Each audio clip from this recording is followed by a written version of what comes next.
por qué me dejaste.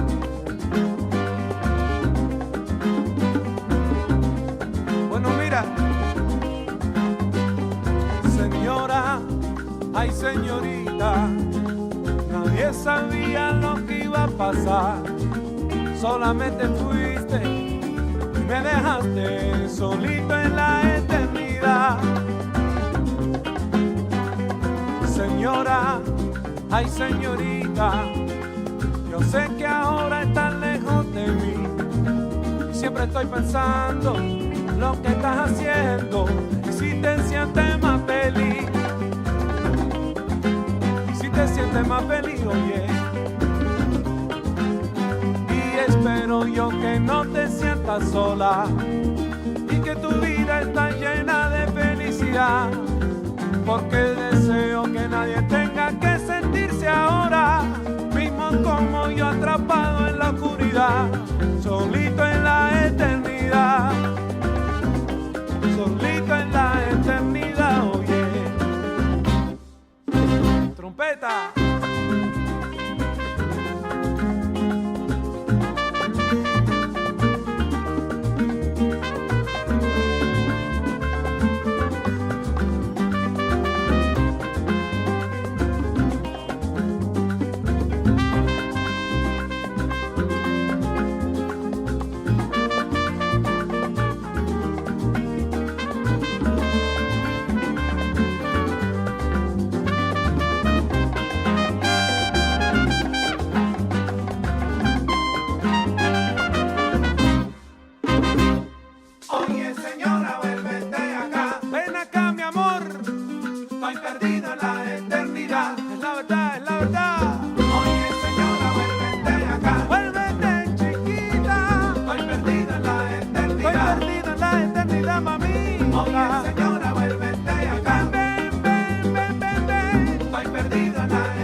Fresh debate. A fresh debate with fresh people.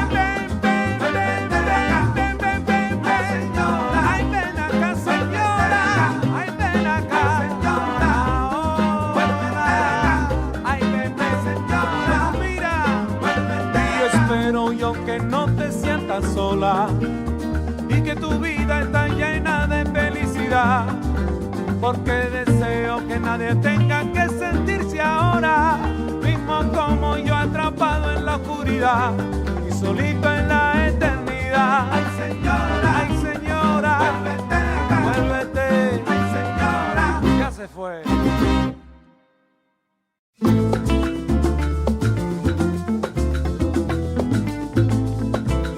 Oye, muéstrame tu tierra. It'll have to be tomorrow.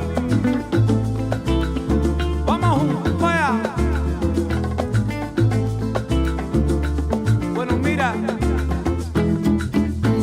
Oye, llévame al campo, la tierra donde naciste. Carretero tira su carreta, que recuerda donde viviste. Contemplarte en la sierra, contemplarte en los valles, y lo hacemos juntos para capturar los detalles.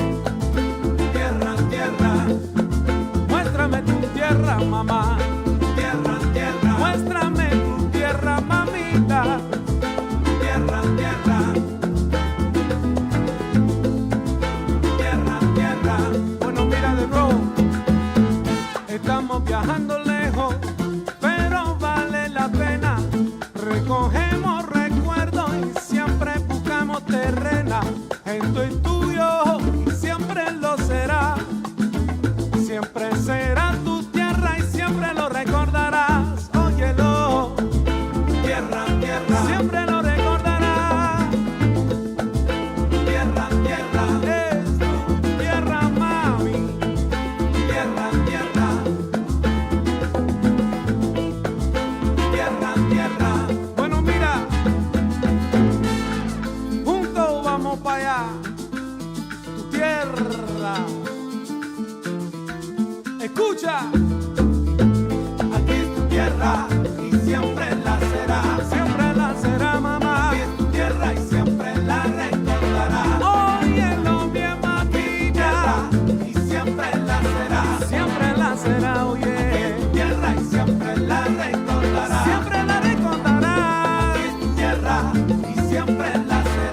Hey guys, just one sec.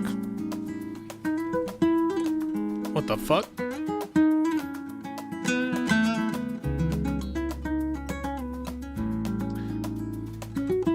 I haven't seen Kyla versus Ryan. Is it really gonna depress me?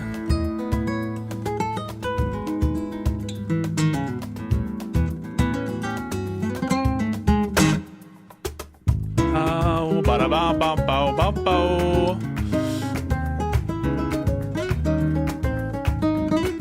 Good evening, Clarice.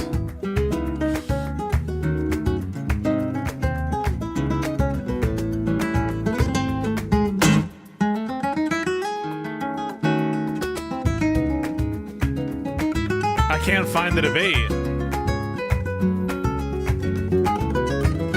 Maybe Ryan has it.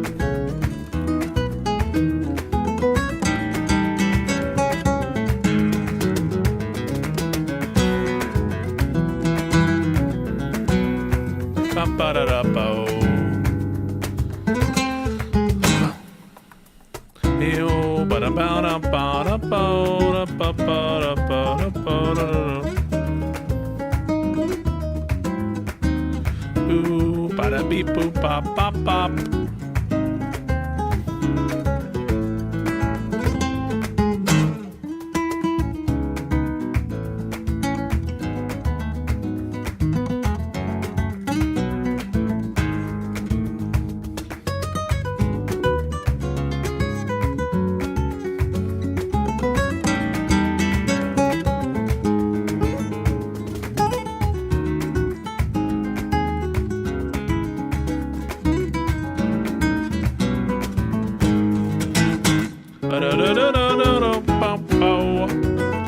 Alright, I'm stopping the music. I know it's a bop.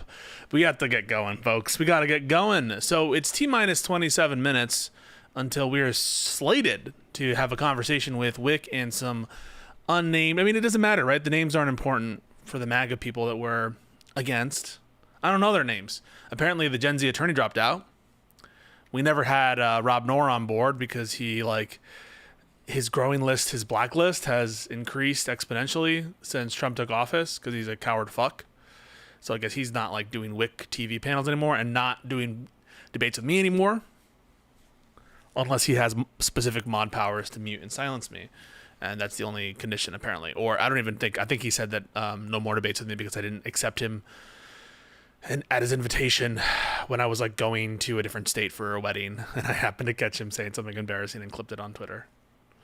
So it doesn't matter, though, because we're going to stand up for truth, justice, and the American way as relates politicization of the DOJ, Comey indictment, etc. I also want to review this crystal ball segment, and people are talking. They're talking to me about Mullally versus not Toyota. They're telling me about this, that I specifically will get triggered. Now, I saw that Kyla put up some kind of edit, which is 40 minutes, but I'm assuming any conversation with Ryan is probably longer than that. So we don't have time right now for the full crystal segment, and I want to give it its proper, because I kind of want to make that a video, my reaction to what Crystal Ball did, and put some funny little title on it. Unhinged, blonde, lunatic, denies explicit objective reality in front of her eyes. Something like that. Did you see Soy's debate with Andrew Wilson? Our boy crushed it. I have not seen that either. A lot of debates going on, hey? Andrew Wilson, another person who, and I have the receipts for this, categorically refuses to debate me until and unless I pony up thousands and thousands of dollars. Personally, out of my own account, many neutral parties have tried to set a debate up between us, and he refuses. Doesn't put that condition on other people. Just saying. The Erudite debate was unbelievably frustrating. The Ryan Erudite debate was long as fuck, somewhere between 3 and 5 hours. Damn, the Ryan discussion is terrible. He's a guy you can't talk to because he has no consistent standards. Gen Z attorney dropped out. Yeah, Gen Z attorney dropped out. Thank you so much for the donation. Guys, it means the world to me when you donate, when you super chat. Really helps me go. I mean, the growth in the channel has been very good recently, and I really appreciate you guys for it. Also on TikTok, one of my TikToks has 28,000 views, and I just posted it yesterday. So whatever you guys are doing there is working. Follow me on TikTok, Pisco Lady, or Instagram. The same TikTok, the one about the transgender ticking time bomb thing that guy said, the Christian nationalist named Joel said. Remember that? That's like blowing up. And so I'm getting traction with that. So I really do appreciate all the support. It's been great, fantastic, wonderful. And we're going to keep speaking truth. We're going to obviously stand up for the Constitution. We're the last bastion of freedom of speech enjoyers, apparently. Just kidding. I know that there are many people who think similarly to us. Like, for example, Midas Touch. Midas Touch, who I defended yesterday against the communist onslaught of my co-host and others as well. But, it's one place that you can find a haven for the First Amendment, and also a disdain for politicization of the justice system and weaponization, which is something that I've always been concerned about. That's one of the reasons why I get into the weeds on these debates. I had a discussion with one of the callers the other day where he was like asking me a bunch of questions about the Hillary Clinton investigation, and he was like surprised. How do you know the name of the IT guy who deleted the emails? Who deleted all those emails for Hillary? I know, because we've read the reports, because we've done the investigation, because it's an important issue. And if I thought that the FBI was tilted in the favor of Hillary Clinton in the mid-year exam investigation, I would say that. And it took me a minute to Tommy Lauren looks a little different. She looks a little different. And he's like, how do you know all this stuff? It's because we've gone in the weeds on it. Now, unfortunately, this channel pretty much started at the start of this year. And so you didn't get to see all of those previous... I'm going to see if I can find some of those earlier debates that we had with Rob and other people where I'm getting into the weeds on, for example, the investigation into the email matter, into the Hunter Biden matter, the Burisma stuff, all that shit. I get into the weeds there because I take any accusation of weaponization of the Department of Justice or of prosecutorial power, I take that super seriously. So I want to be on the know. I want to know these facts. I want to know what's going on. And when people bring something to my attention, maybe I wasn't aware of who Miklov Zlochevsky was before 2021 or something like that. But I learn who it is because I go to the sources. I go to the interviews that they had with State Department officials back when they were doing the impeachment matter and the follow-up Senate investigations, etc. We want to fucking learn who these people are. That's how I know this stuff. And it's for moments like this when it matters and when you can be an honest actor and you can say, hey, there's no comparison here. What we're seeing from Trump is completely different on every level. So yeah, that is why I do that and why I get in the weeds on these issues. And if you appreciate that, give the channel a like, subscribe, whatever you want to do. But much appreciated. Okay. Okie dokie. Why don't we, it's so close to when the debate is. Maybe I'll watch, instead of, because I want to do the crystal ball thing as a full-on segment. I don't want to pause in between and get triggered by a bunch of MAGA people before going back to it. And so why don't I just get pre-triggered by Ryan Mullally's slop? So we'll watch 10 minutes of this thing before I have to actually jump on that panel. But I appreciate everyone, watching. Just give me 1 second to get pre-triggered. And I might even order some coffee, to be honest with you. I might even do that. But let me first pull this up and we can get triggered together as a team. He never said it wasn't an insurrection. You clearly didn't listen to what he said. I don't know who you guys are talking to, but if someone's talking about insurrection, I'm like, what? I know about that. The panel is going to be on the WIC TV channel. And we'll be on that WIC TV channel. The definition war. I'm happy to do the definition war. I think that a lot of people get intimidated because they don't have at least an acceptable grounding on some of this semantic analysis stuff that he does. But I feel much, much, much stronger on that stuff, especially this year in terms of grounding out. I have looked epistemically where I'm at, grounding out where I'm at in terms of the meaning of words and not getting tripped up by that stuff. So yeah, I feel because once you see through that, it's you have access to a third chakra.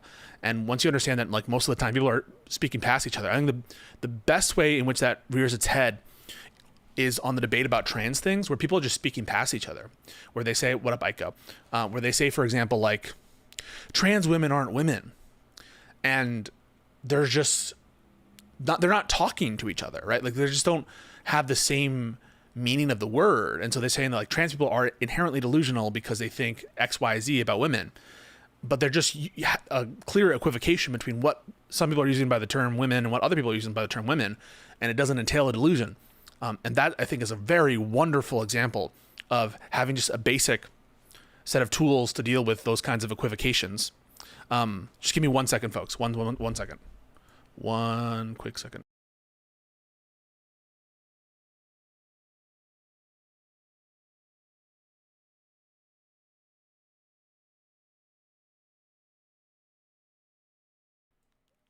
Sorry, I was just scared by something unrelated. All right, but I'm just press I can't talk. I think that trans example is like a great window into applying these semantic analysis skills. They're really talking past each other. And when you get like, what do you mean by a delusion? Oh, you mean something that entails a contradiction, something that, so, and unfortunately with some of these people like Andrew Wilson, these presuppositional Christian nationalist debaters, you need to actually treat it that way, where we're not working off of shared notions and where we can rely on like the good faith of that other person to try to like understand where we're coming from. And I think that a lot of people are just maybe are not equipped for that, or they haven't taken the time, or they get frustrated by that style of thing. But it doesn't frustrate me. Now it excites me because when I'm able to see that words are being used in ways to be slippery, and I find even people who I like sometimes will do that, and they'll shift the question a little bit. And now, as opposed to 2 years ago, I think that I have just a greater set of skills to be able to see when that miscommunication is happening and what exactly is going, and when it's bad faith and when it's not. And I think that's one of the reasons why Andrew won't debate me. But here, I'm going to order some coffee and let's listen and get triggered together. For ways that we maybe could build some bridges, but if the answer is I have to concede that Trump is in fact worse and Biden is in fact better in order to build a bridge with you, then we're not going to make any progress. I'm not really sure what to do at this point in the Already conversation. triggered. Like the fact that I said the deontology and you just like jumped down my throat around like singularity, which the doesn't imply singularity, makes me feel like at this point the conversation's probably broken down. The thing that isn't an issue isn't that we don't have different values. You don't even know what my values are. You haven't asked, actually. You have no fucking clue. I have been interrogating your value system. You speak publicly for a living, right? He's so Are you going to tie this in to being mean? He is so fucking smug. This is so annoying. I hate when people do this. This is like the Darth Dawkins tactic that people do, where they're like, how old are you? Do you ever hear that guy? He's like, the minute they start going after you for personal qualities, or they're like, have you ever been married? Have you ever had a kid before? That triggers me so much. Sorry. Like, do you have a degree? Like that kind of shit. Just deal with the arguments, dude. Or is it just going to be a snide remark? No, I'm just like... No, because we already know where you're fucking going. This is edited? Yeah, I get it. I mean, the fucking music. Guys, by the way, we have a debate. This is not the thing we're doing. In about 10 minutes or so, I'm going to be going into Wick's room and we're going to actually have a debate. This is just the pre-debate where we're getting triggered together while I order some coffee. But yeah. I think it's possible that I might have a sense of what your values are and what you've said before, because, I could have looked at what you said. It doesn't seem like it based on multiple accusations you've made of me. No. Pumpkin multiple spice times latte? in this conversation where you said that I'm just trying to have a struggle session and blah, blah, blah, blah, blah. And he tries to escape it too. Because he does that shit and then he does this cry bully maneuver. He did this in our discussion too, where he goes, this is some first year associate bullshit or something. Or like, this is you think you know better than XYZ? Can you cite a legal scholar who thinks like you? And I do. And then I'm like, yes, Akil Amar. Do you know who that is? No. So why don't you fight? Like, he will do the kind of snide attack. And I'm like, oh my God, this is like a struggle session, guys. It is the most fucking disgusting thing. It is the most disgusting thing. Okay. Oh, sorry. Lay you over my knee and spank you in the bum because you're being a bad boy. Trying to have a struggle session. Oh my God. So you understand, so when you say someone's having a struggle session, that is implying, that's saying I am like judging your motives here. Your motive right now Kyla, is not to have an actual discussion. You are just trying to rake me over the coals and basically farm me. So it's an accusation of deceit. He tries to play it as like, oh, it's like no big deal, it's just a struggle session, whatever. And he's like, everyone's bad faith with me. I'm the only good faith person. But he's going out, he is basically calling into question Kyla's basic integrity by saying that this is just a struggle session. And I guess in his mind, this isn't an attack on our character, but it absolutely is. Only way we could build a bridge is if I admit that Trump is worse than Biden. Oh, That's my a struggle God. session. No. What the fuck else would that be? No, it's not. No, it's not. Saying that, having a conversation about the extent to which we want to build political bridges is contingent on some shared value. That is not a struggle session. What's your notion of struggle session, Ryan? This is so fucking stupid. He twists words and language to mean things that they do not commonly mean. A struggle session is, a reference to this kind of like communistic dogma, like display virtue signal type action activity, similar to like the 2-minute hate from Orwell in 1984, where we're just like yelling to get angry, and it's done out of servility and obedience to some shared dogma or leader. That's what's meant by a struggle session, where the point isn't to have a discussion, but just saying that there's a kind of shared value that would be necessary for us to continue on some kind of political project together. That is absolutely not a struggle session, any more than if you say, like, I don't want to build bridges with people who celebrate the death of Charlie Kirk. That's fine. That's a position that you could have. You could totally have that position. It's not a struggle session to have that position when we're having a conversation about like the nature of relationships and political projects. It's not a struggle. The conversation itself does not become a struggle session. So, and ironically, Ryan is doing the exact thing he's accusing Erudite of doing. He is basically saying, unless you say it's okay to have this value, you're bad faith. Unless you agree with me, you're bad faith. Unless you agree that I'm okay for not having a preference as to Biden versus Trump in terms of corruption and freedom and rights and all that stuff.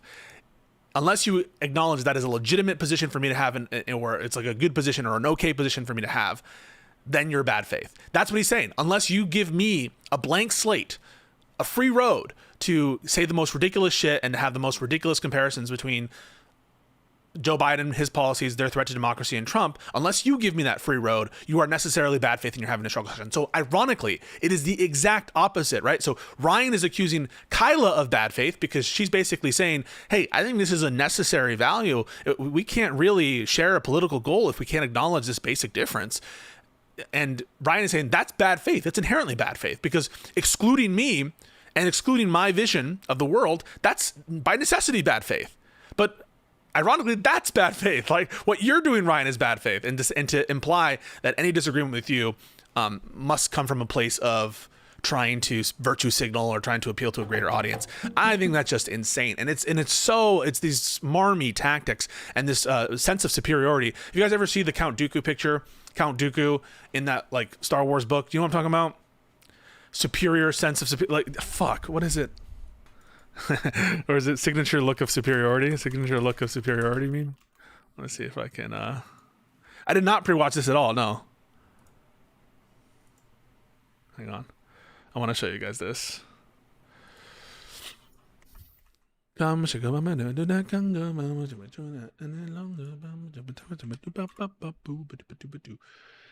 longer.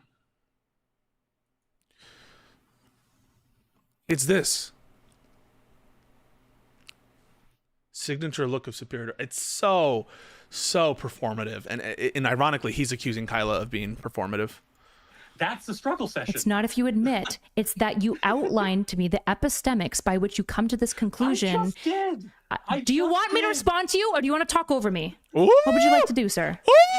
Maybe both. It's Maybe. I think Then I don't want to talk. He's so condescending. So fucking condescending. Every fucking sentence dripping with this signature look of superiority. I'm better than you. I think I want to just laugh at you, huh? And you're the one having the struggle session. To you. I'm committed to the victimhood bit at this point. Who's committed to victimhood? You're committed to victimhood because you think everyone who thinks that like your view isn't acceptable within the range of like, reasonable opinions is necessarily being bad faith like you are when you're basically, I just want to laugh at you and talk over you. Yeah, I think I want to do both. point that the main thing you're doing is just trying to do meta conversation to avoid the fact That's what that you're I answered your doing. question. That's literally what you're doing. In this clip, at least, I don't know if it's fucking edited, but in this clip, you are engaged in meta. You're saying, you're having a struggle session right now. This is a struggle session. That's your main point, bro. You're the god of meta. You're the first one to say, fuck, like this legal opinion. It sounds like you're saying this so, out of nowhere, and it's not backed by. Like, come on. We just disagree, and it is a struggle session. And I know it's a struggle session because the whole So point of your crazy, conversation so is for me crazy. to admit that I have made this error. No. That's the point. It's a debate. It's a debate about a position. Ever heard of it? It's like, oh yeah, your whole purpose is to like win a debate and to try to have a debate. And like, yeah, we're having a discussion where we disagree. Isn't it bad faith to not have that outlook? Like, if you're motivated by something other than getting concessions and greater understandings, isn't that like that bad faith if you're motivated to try to like embarrass someone else? And that's basically essentially what you're accusing Kyla of doing when she's not. Well, at least based on what I've seen so far. And based on I've watched 1 minute, 56 seconds. A lot of this is informed by my previous interactions with Ryan, which in general have been fun for me, but also just frustrating for very similar reasons. That once he gets into the meat and potatoes, you just want to say, oh, just agree to disagree and we can move on, but aren't those libs crazy? And then he's always like replying to these conservatives accounts. He's like, pick me, pick me, pick me. Dude. That's the thing Nope. you keep asking me to do. Nope. Okay, you didn't ask me to say that that Trump is worse than Biden because my epistemology is garbled. If she did, what's wrong with that? What's wrong with pushing you to admit something or to acknowledge the truth of something in the context of a conversation? You're the one who's saying like, I'm not going to engage in this because it's a virtue signal. It's a virtue signal.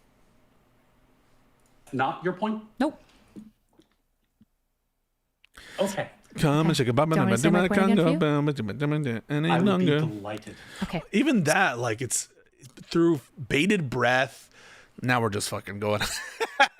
Now we're kind of being like, whatever. So I think I have a decent understanding of what you value, naturalists, all the naturalites, all these things. I'm trying to understand as somebody who values liberty. I think it's a little frustrating that you're coming to this conclusion from a decontextualized, constructed intro to a video that is cut down from 3 hours and 40 minutes.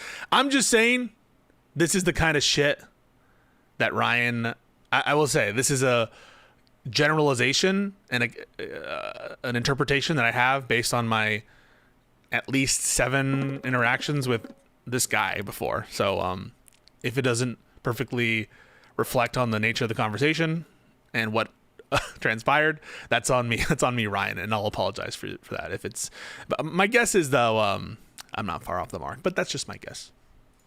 Not only liberty, we won't make that mistake again. Other things too, but liberty is one of the things that you value deontologically. So I was randomly singing the song that's playing in your gym. I don't believe you, Gen X.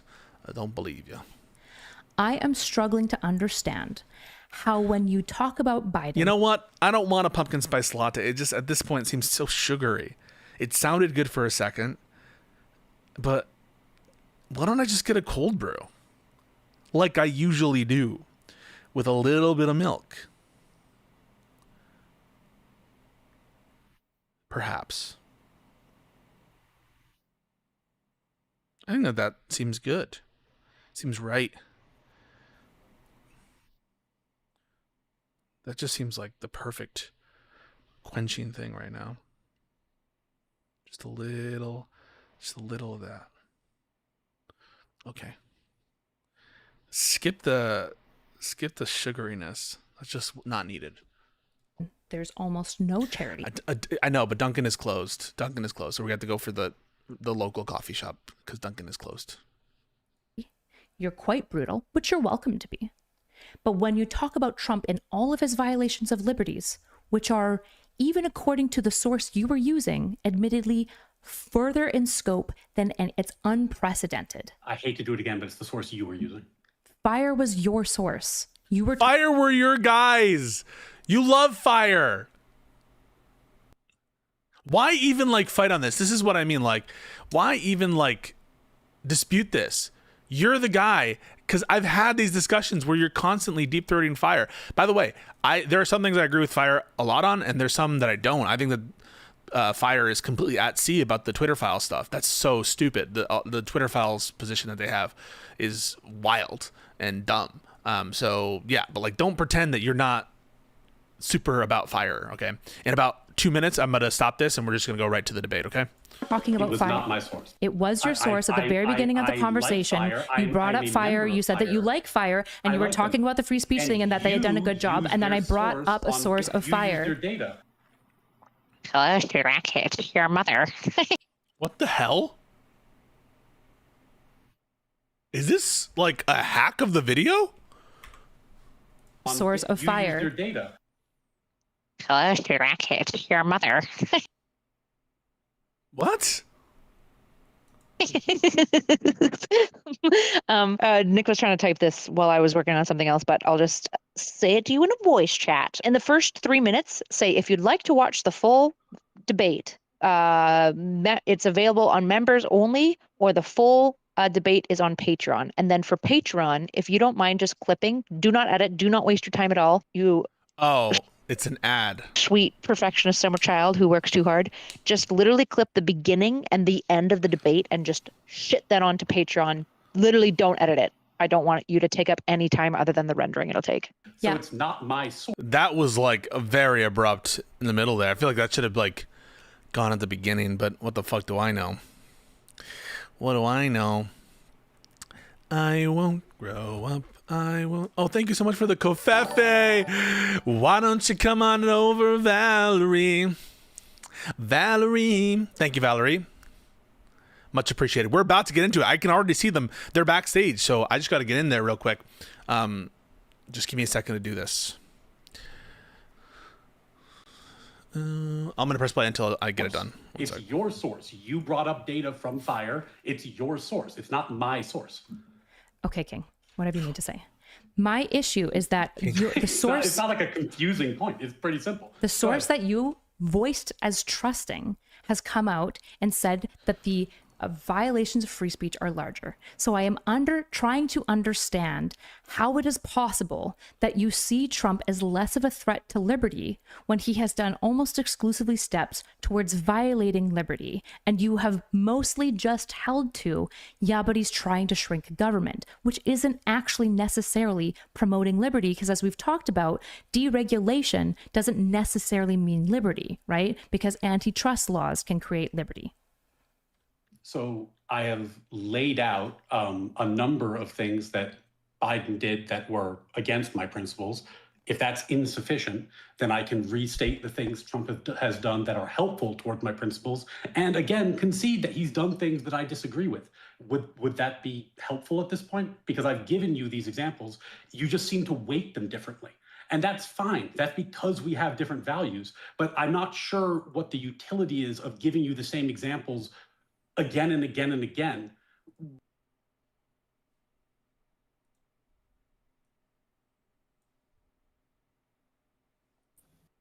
Yo. Okay, excellent, Pisco. We are getting Dev in. I'm DMing him. He was here early. Then we'll start this show. Audacity, once you get your camera, can you turn... Oh, there we go. Yep. Speak of the devil. Wonderful. Okay, so you guys know the drill. I will introduce the topic. I'll say hi to my audience. And I'll give you each... I'm live right now, by the way. Is that okay? That's fine. All right, Yeah. sick. Just giving my spiel to the people. But have a brief introduction statement, and then we'll just get into it. Are there any questions? No. None for me. No, I'm good. Yeah, I'm Hey, Dev is fine now. pooping, and he'll be in a minute. So we're just gonna start, and when he's done, we'll bring him in. Poorly and we'll get timed the show on the road. bowel movements. Okay, and with that.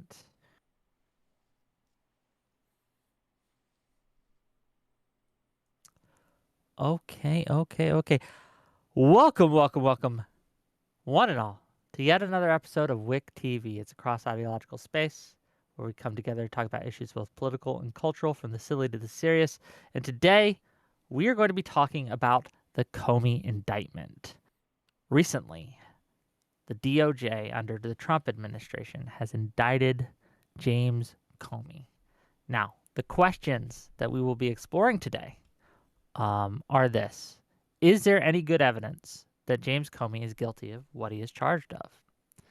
And the second question, is the lawfare that Trump is engaged in a problem? And how big of a problem, if it is? With that, I'm going to let my guests introduce themselves, give their opening statements, and we got one more coming. We'll pull him in when he gets here. We're going to start with Audacity. Audacity, lead us off. Give us what you got. Yeah, I'm Audacity. I don't particularly stream on these topics at any capacity other than being invited on Wick's show. I have a technical background, information-minded and everything. I've done everything I can to get ready for this. I am of the opinion that there is sufficient evidence for the indictment, that there will be brought further evidence will be brought forward that will, lead to a solid prosecution of this, and that we'll end up at a result that hopefully is fair. And there won't be any foul play in here, but as everybody will suggest in this conversation, it is Trump, it is the Trump administration. So we have to be tentative of that. However, we have facts and details on this that is going to work out for us. I guess we'll see as we go. Next up, Pisco, what you got? Yeah, this indictment is a complete disgrace. You just heard from that opening statement, there was absolutely no explanation, completely bereft of the crime here, about what it is that happened, what it is that this indictment is about. It's because these people have no clue what the indictment is about, because there is no good evidence that James Comey lied to Congress in the way that is being suggested. There is not even an accusation from the principal theory makers, that is Andy McCabe and Dan Richman, that Comey lied at all about a disclosure. And we all know what this is about. This is about the Trump administration wielding its power and legitimately firing people because they wanted to go after his political enemies. That's what it's all been about. And this is what the MAGA people were screaming falsely about regarding Joe Biden back in his administration. And that's what we're seeing right now, directly in your face. And you're not seeing a single word from the MAGA loyalists about the weaponization of the Department of Justice, politicization of the Department of Justice, anything like that. I really am going to push these guys who are defending this indictment and the Trump administration about what evidence they have seen that would show that James Comey lied to Congress at all. And my prediction is they're going to be able to produce absolutely nothing. And you'll be left with the mere speculation that perhaps sometimes in the future there'll be some amount of evidence that we can sort of draw on to conclude that they're guilty. But insider reporting suggests that Pam Bondi didn't want this charge to be brought, that the previous Trumpist U.S. Attorney for the Eastern District of Virginia that they brought didn't want this charge to be brought. The special counsel, John Durham, investigated this matter. IG investigated this matter. It was concluded in the first Trump administration because there is no crime here, because this is all bullshit and they know it, and they're not going to be able to defend it. Okay, well, we'll see if that remains to be true. Papa Palpatine, I think that's how you say your name. Is that correct? Yeah. You can just call me Palpatine, or Palpy is my nickname. Palpy. But- Okay, give us what you got, sir. I think it's I'm not here to necessarily defend the indictment, because the fact is I don't know what's in the indictment, and neither does Pisco, neither does Dev. Nobody knows what's in it because it's incredibly vague, and this is how grand juries work. They don't have to lay out all their evidence. They don't have, and most of this is sealed, so we don't know what evidence the DOJ has to bring out here. So the claim that there's no good evidence that Comey broke the law, he doesn't know that. I don't know that. Nobody knows that. So it's kind of silly to make that claim with any certainty that there's no good evidence. You don't know. You just don't know. And as for that, the whole lawfare thing, it becomes like lawfare was used against, lawfare was used against not just Trump, but also, everybody to the right of Bernie Sanders for 4 years and even longer than that. And now that the right is in power, Now that the right is, holding onto the steering wheel, suddenly we're expected to not play by the, not play by the rules that was of the game that was used to play against us for the last 4 years. And it's a crock of shit. Yeah, there you go. I had a much longer opening statement, but no, I think I got it out. Okay. Well, thank you for being here. Dev, welcome. Hello, Wickers. How's it going? Thanks for having me on again. So I know, Pisco, that your background's legal, and I think, Audacity, you said that your background's more technical. I don't know what you said about yours, Palpatine. Mine is history and political theory, so I don't necessarily know that much about the law, but I do think I know what's going on here. See, here's how I understand the situation, okay? So in 2016, the Russian government started up what they called Project Lacta, which was basically a state-run troll farm that promoted Trump against Hillary Clinton in the run-up to the 2016 election. Russian intelligence hacked the DNC and started to release info that was damaging to the Clinton campaign. I was politically active during this time, and I recall that the mainstream focus was disproportionately on the Trump piss dossier, where Trump was reported to have pissed on a bed that Obama slept on at a Moscow hotel with some hookers or something. That was just complete fucking bullshit. But the actual story underneath was Project Lacta, which is basically just the online Russian propaganda. So as a result of this, in summer of 2016, we get the Crossfire Hurricane investigation, which was looking for links between the Trump campaign and Russia, whether Trump knew it was happening or not. And they did discover some stuff. For example, the 2016 era Twitter accounts, Tea Party News, LGBT United, United Muslims of America, Jen Abrams, Pamela Moore, and most notably 10 GOP, which claimed to be the Tennessee Republican Party. These were all later discovered to come from Russian IPs. But most importantly, though, an advisor to Trump's campaign, George Papadopoulos, made false statements to the FBI about his Russian contacts, who had handed him damaging info about Hillary Clinton. He pled guilty. He served 12 days in a federal prison before being granted a supervised release, and then Trump eventually pardoned him at the end of his first term. Trump himself was not actually suspected of any wrongdoing until he unceremoniously fired Comey as the FBI head in May of 2017.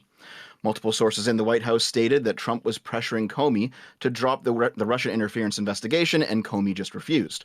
After Comey's firing, Trump actually became a suspect, which led to the Mueller probe, which led to the uncovering of Paul Manafort's own ties to Russia, and then his conviction, and then he worked for Trump's campaign, and he also got a pardon at the same time.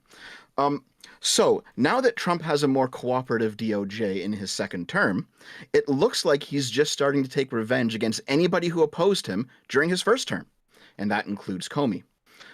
I've read a bunch of indictments over the years. From what I understand it, as for my layman understanding, an indictment is basically what the prosecution intends to prove in court. It's what they think they have pretty good evidence for.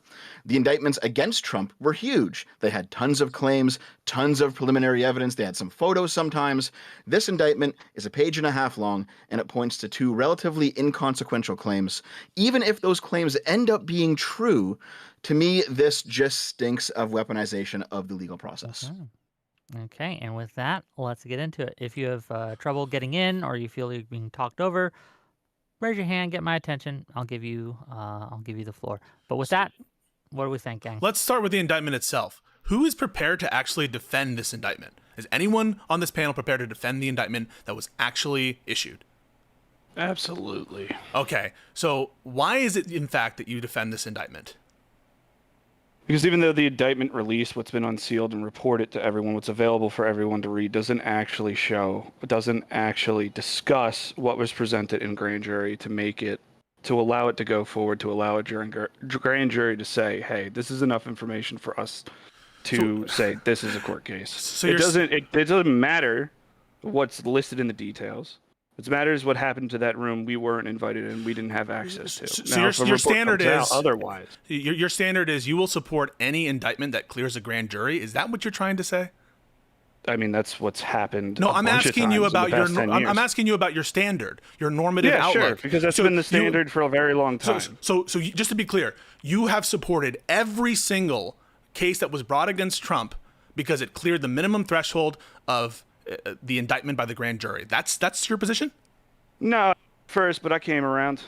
Okay, so your position, in fact, isn't that, is it? So now you're suggesting that you don't have a consistent standard, and that your standard now is so long as it clears the grand jury, you're not going to look at it a second time. No, I will look at it a second time. I looked at it a third time too, and we're not owed the full explanation of what was done in that grand jury room. So what did Comey do? If this has been standard for the longest time, it hasn't then this been. is the standard. No, it hasn't ever been the case that merely having an instrument pass through a grand jury and have that be an actual indictment go through is sufficient evidence for one person to support an indictment. When has that ever been the standard, and why should that be the standard? Surely you don't support that standard, do you? If that's what they felt necessary to. Do you support that standard? Yes or no? The one that I just described. That is, yes. Okay. So you support any indictment, so long as it passes a grand jury, you're going to support that. Yeah, it's how our legal system works. Okay, so sure. No, that is a bizarre standard that no one should support. The story goes, right? A grand jury will indict a ham sandwich because the only people in the room with the grand jury are the prosecutors. It is trivially easy to get a majority of grand jurors typically to go forward with an indictment because the prosecution's the only one there presenting evidence. It doesn't need to be unanimous. And it's probable cause, a much lower standard than beyond a reasonable doubt.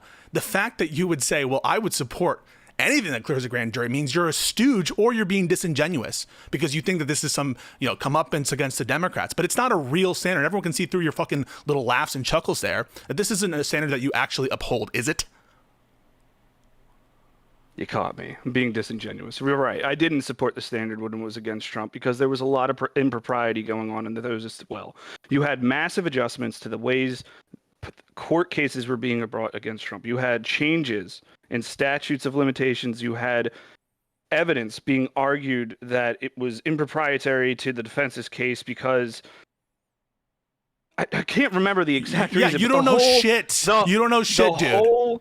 The whole conversation of, yeah, we did business with Trump and everything was above board and it was fine. We don't really have any complaints to make. And they were still like, you have no idea. We're not gonna take so that you have no account. idea what the fuck you're talking about. You're talking about some misunderstandings of the statute of limited provisions at issue in the New York criminal case that has nothing to do with what I just asked you. What I just asked you had to do with whether you're normatively going to support an indictment. And all you said was, yeah, so long as it passes a grand jury, I'm going to support it. No one was ever saying that should be sufficient for you to support an indictment or not support an indictment. And you're conflating it with other hang-ups that you're having with procedures of other cases that have nothing to do with what you were just asked. And you admitted just then, yes, I'm being disingenuous. So I'm asking you not for your disingenuous standard, but for your genuine standard. When are you actually going to support an indictment? That's my question. I support this indictment. Why? What did Comey do wrong? What is your understanding of what Comey did wrong? There's tons of reporting about him about him perjuring himself to Congress. There's tons of testimony, tons of argumentation to be made that he tangentially, in passing, passively, actively knew what was being leaked to the press. There's points in there that he had a third party that he would routinely go to proxy information out from his office to the press. So there's enough information here and everything that's been going on and all the congressional hearings and all the congressional arguments that we see constantly on Facebook fucking YouTube algorithms that there was an effort from him, from his office, from his leadership, and from his subordinates to put this information out to the press. About what? What is the information about that supposedly he leaked?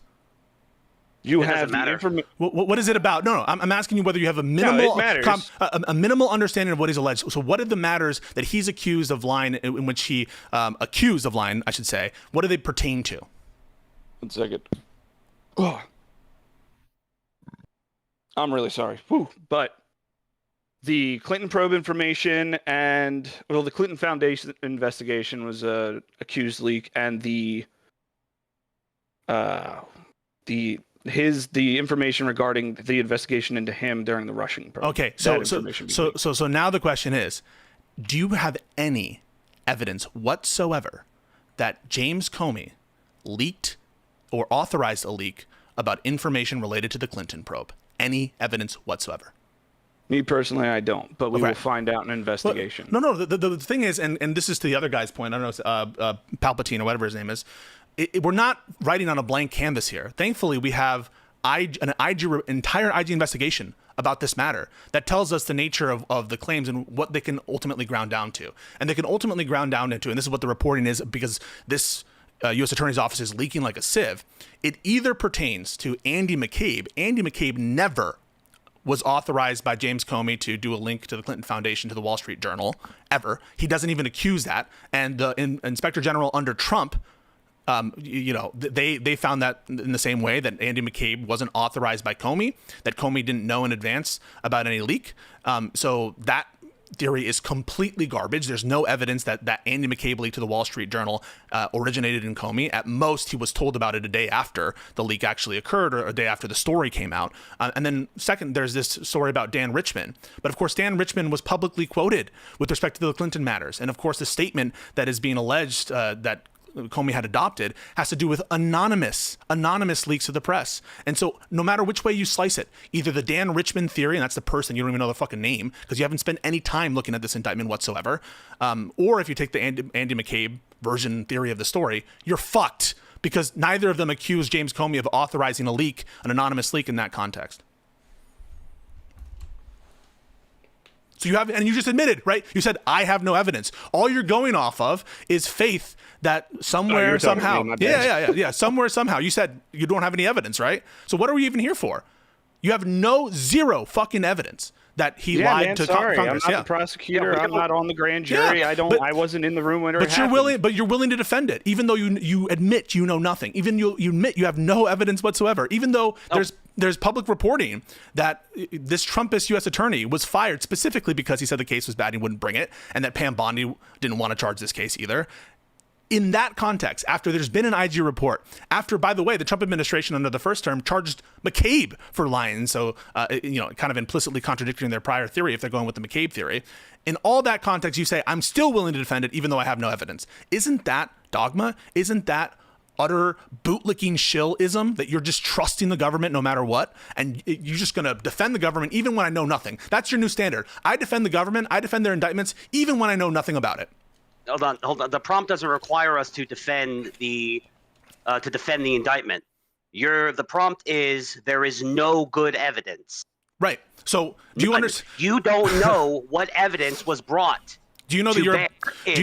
Do you know that? Well, hold on, man. Because the name of the stream is Lawfare or Justice. It's not quite about the evidence, right? Like we're talking about whether or not this is. Oh, just real quick. I did give 2 prompts. Pisco made those prompts. The prompts are as follows.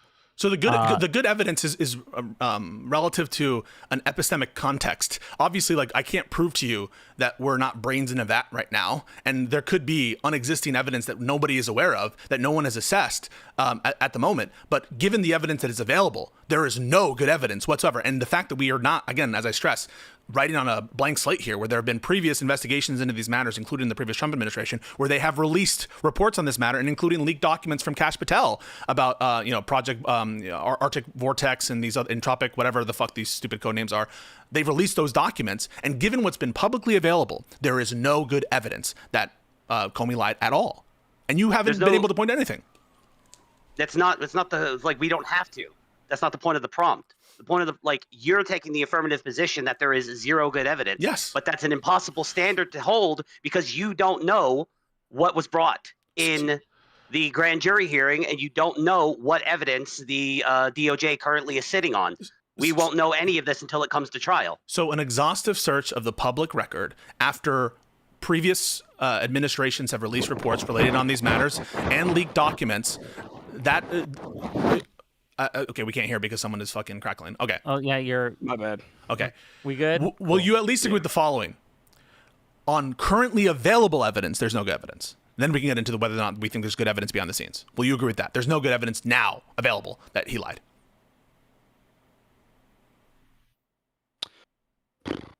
I'm inclined to concede simply because I don't have in hand what was in that room and what they presented. So yeah, I will take to that point. Yeah, I suppose.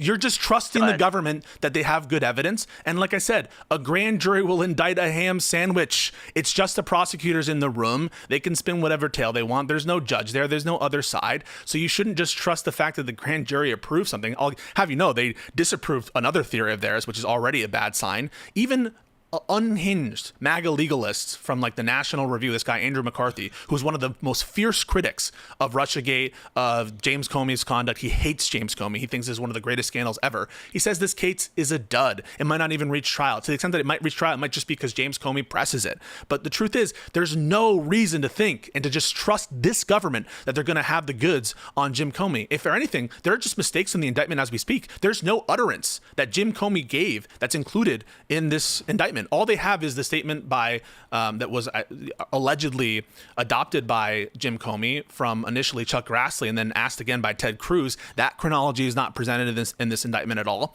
And like I said, it's all based on a premise with no evidence, for which if they had evidence, and this is another, I think, a good reason to think that there isn't any, if they had good evidence, they would have released it publicly, because that's what this DOJ is doing. Anytime they're finding something that's potentially embarrassing for the previous administration, what do? They immediately go to Twitter. They have some preposterous, absurd interpretation. That's what Tulsi Gabbard did with all of the documents allegedly, that Obama cooked up a second intelligence report about whether the Russians interfered in the election for the benefit of Trump. The minute they had documents that were negative of the other side, they released them publicly. So given what we know about the pattern and practice of this administration, when they have compromising information of the previous information, it's just to fucking release it. And we have insider reports from Trumpist U.S. attorneys who are saying, we don't want to bring the case because the case fucking sucks. It sucks. And the only basis for you to support this indictment is to say, well, I believe and trust mommy and daddy government that somewhere, somehow,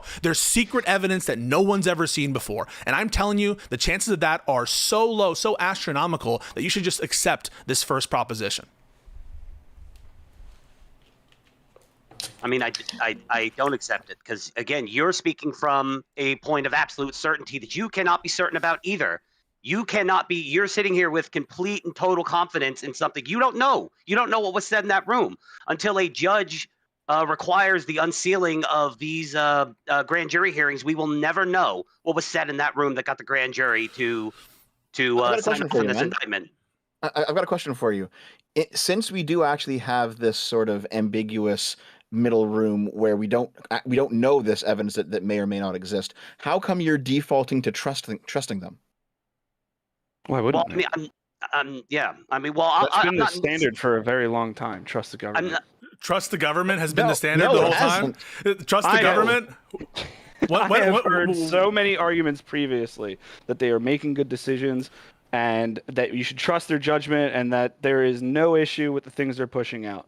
This is true of not only the American government, but Dev, when the trucker protests, everything was going on. Oh my God! What your government was doing, you were like, the government needs to be trusted on that. The government's making good decisions. Okay. This is insane. So anytime we have a discrete issue here, you're gonna ground down into your list of grievances that you have, not even with the American government, but now with the Canadian government. So you're saying that the reason that you're acting like it's a grievance with character. The reason that you're acting for the longest time, told trust the government that they're doing the right thing, that they're capable in their hands. And I understand you got a bias against the Trump administration. You are inclined not to trust them. As I said in the opening, yeah, we have to be a little wary of how they're going to proceed with these things. However, you've got enough information in there for a grand jury to indict Comey. You have enough public discourse, public testimony to support the cause and claims that to crush the arguments. No, there's not. That was just a proposition. I don't know if you are paying attention to your concessions. You just conceded that there's not enough in the public record. You just said that. Do you remember saying that? I do now. Sorry. Okay, so you're right. You just flatly contradicted yourself. And number two, what I was saying is, isn't it the most childish thing to say, well, the reason I'm acting like a government bootlicking shill is because these Canadians acted like a government bootlicking shill, or fuck it, even these other Americans acted like government bootlicking shills. You're basically saying I can act like a fucking a lemming. I can act like a total classless oaf who just trusts the government because other people did. Yeah, Pisco, did you absolutely. trust the government every single time anyone no. ever brought an indictment against Trump? No, Did you ever question? No, I took a look at those indictments carefully. We went through them. We read them. I didn't just blindly trust Jack Smith's indictment, and I had criticisms that it didn't go far enough. No, but you came out the other side agreeing that he deserved to be indicted, that he probably deserves to be in prison, because he's a fucking criminal. But that doesn't mean that I wasn't. Right, exactly. But, so whenever we're that, doing the same, no, hold on. So when we're doing the same thing, when we're saying, okay, our guys who are currently in power are probably doing the right thing. It's bad when we do it. We're bootlicking shills, but it's okay when you do it. No, I'm not a bootlicking shill because I actually parse through those. You clearly are. So just because I just because I support some charges in some prosecutions. Did you support every single criminal charge brought against Donald Trump? Absolutely, yeah, they're all based. You are a bootlicking shill by your own standard. No, I mean, I didn't. No, Yeah, hang on. So my standard isn't, well, if you're against this prosecution, you're a bootlicking, or if you're in favor of this prosecution, you're necessarily a bootlicking shill. But at a bare minimum, if you're saying I'm in favor of this prosecution just because I trust MAGA, that makes you a bootlicking shill. I wasn't in favor of the prosecutions against Trump because I just trust the government like you guys are. It's because I read those indictments. I understand what the words there are, and I understand the nature of the evidence that they were bringing to bear. So that's why I support those indictments, is because they were based in fact and law. But you sit here and you say not only that you have no good evidence right now to suppose that Jim Comey lied, but the only potential to save this prosecution is secret evidence that you're not aware of, and ultimately that it just applying a standard undisclosed. Okay, what's another word for undisclosed? Non-release. Are you really gonna fucking call me on that shit? You're gonna call me on that? Under seal. It's not under seal is not secret. So the grand jury procedure, that mechanism where they're bringing in people potentially, they probably just brought in like one or two guys, like an FBI agent who's like familiar with the evidence or something. Like that transcript itself is under seal, but the nature of the evidence here is available. Again, I want to stress, we are not writing on a blank slate. The previous DOJ and the FBI inspection division, as well as the Office of the Inspector General, reviewed Comey's messages. They reviewed internal communications. They interviewed both Comey and McCabe and the relevant parties. They came to a non-charging decision as to Richmond, as to Jim Baker, the general counsel of the FBI at the time, as to James Comey, where they believed Jim Comey that he didn't authorize this at all. And to the extent that Richmond was giving any information to presses about Comey and how Comey was doing a good job or whatever, or giving Comey's side, he was not anonymous. And the statement from Grassley says anonymous sources. So given that we're not writing on a blank slate, there's plenty to go off of. And doesn't it concern you that the U.S. attorney that Trump installed in the Eastern District of Virginia said, I'm not fucking touching this. This is a Trump loyalist that said there's no case here. And Trump fired him and installed someone with zero prosecutorial experience, never charged a case at all, specifically because she was willing to bring these cases. That doesn't concern you about the nature of the evidence here? And also the fact that this was investigated by John Durham and by the previous OIG and FBI under Trump?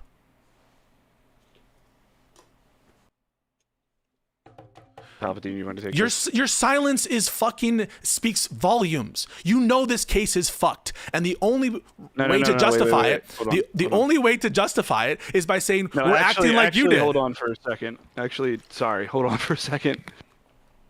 Well, no, like I said in my opening, I didn't come here to necessarily even defend the indictment because that wasn't the prompt I was given. I don't have to defend the indictment. Okay, well, I'm glad that you're not defending it. Your insistence that there's because I don't know. It's a 2-page indictment. Okay, I read a lot of the Trump indictments too when they were way longer. But yeah, also what's your claim then? What is actually your claim then if you're not defending the indictment? That you guys don't know what the fuck you're talking about. You don't know what evidence was brought to bear. You cannot sit here with any degree of certainty and say you know for a fact there is no good evidence. You don't know what evidence the prosecution has to bring to bear. You don't know. So just because hold on, let Palpy go, then we're gonna go to Dev, and then we'll just because the Biden DOJ thought they had Trump by the balls and that they were willing to try to dab on him by dumping half of their evidence in their grand jury or in their indictments doesn't necessarily mean that doesn't mean that we have to follow that Give me a second. You Sorry. have no idea where the fuck you're going. So when I'm talking about is there no good evidence, that proposition is Dude, calm relative. the fuck down. Chill the fuck out, dude. Goddamn, why are you always so fucking like? Just relax, like you because came here it's guns blazing, so it dude. is Jesus because Christ. it's offensive. It actually is offensive that you guys would sit here. Oh, am I and do- offending you? Yes, You got actually you sand are. in your little It's fucking vagina? offensive. It It's is adorable. It is fucking offensive to this rule of law, my God. and this is why I think it's so telling, right? Because you have nothing to say other than, well, you can't know with 100% certainty because epistemically, I guess you weren't in the grand jury room. But that, I'm obviously, when they say like there's no good evidence for it, it's relative to an epistemic context. I'm not saying that I know for certain that there's objective truth, or that we're not brains in a vat, or that I know even my theory of knowledge is not like at issue here. We're just talking relative to the facts that are publicly available. And given the fact that we're not, I want to repeat this, and I want to make sure you hear me, that we are not writing on a blank slate, that there have been investigations of this matter before and pertinent leaks about what information is available. And the only theories and public reporting and leaks indicate that it's either Andy McCabe or Dan Richman that is this person 3 in the indictment, and that the leak pertains to Hillary Clinton. Either Dan Richman or Andy McCabe. And under both of those theories, what we know is that Dan Richman was interviewed by the FBI, and he didn't say that Comey authorized him to say anything about Hillary Clinton to news reports at all. And to the extent that he did, it was public, and it was him being quoted as Dan Richman. So that's what we know from that. And from McCabe, that was heavily investigated, and there was an IG report about it. And so you're acting as though we have to just take this position of agnosticism, when all we have to say is the best evidence available to the public suggests that there's no case here. Okay, Palfi, you can finish up what you were trying to say, and then Dev wants to ask a question, so that's the order we're going to go. Dev can go. Okay, Dev, go ahead. He's barely spoken. I've spoken more than he has. Okay, sure. So, like, I listen, I understand I don't know if you guys are libertarians, but like the quasi-libertarian position you guys are taking up, right? You know, it is reasonable to distrust the government at least sometimes. You know, the government can be wrong, and the government has been corrupt in the past. It's because not all governments are the same, right? Like, not all people who work for the government are the same person, okay? Like, so here, I will throw you guys a bone, all right?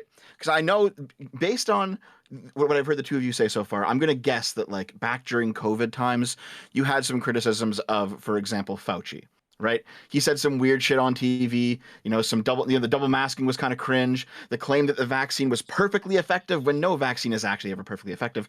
These are things that I'm guessing you guys would say probably lowered your trust in the government somewhat. Is that correct? Sure, yeah. Yep. Okay, so if that's the case, if you head over to the indictment that we're actually talking about, it is signed by Lindsay Halligan. Do you know who Lindsay Halligan is? She is replacing Eric Siebert, who did not originally want to prosecute. Right. So she was Trump's personal lawyer in 2022, and then she was in 2025. She was brought on to the Trump administration in some capacity that wasn't legal, and then she was put in to file this specific lawsuit because nobody else at the DOJ wanted to do it. So, like, if Fauci's weird comments on TV make you distrust the government somewhat, which maybe they should, does this not make you distrust the government a whole lot more? I mean, what if this wasn't? Fuck, dude. What if this wasn't something that historically?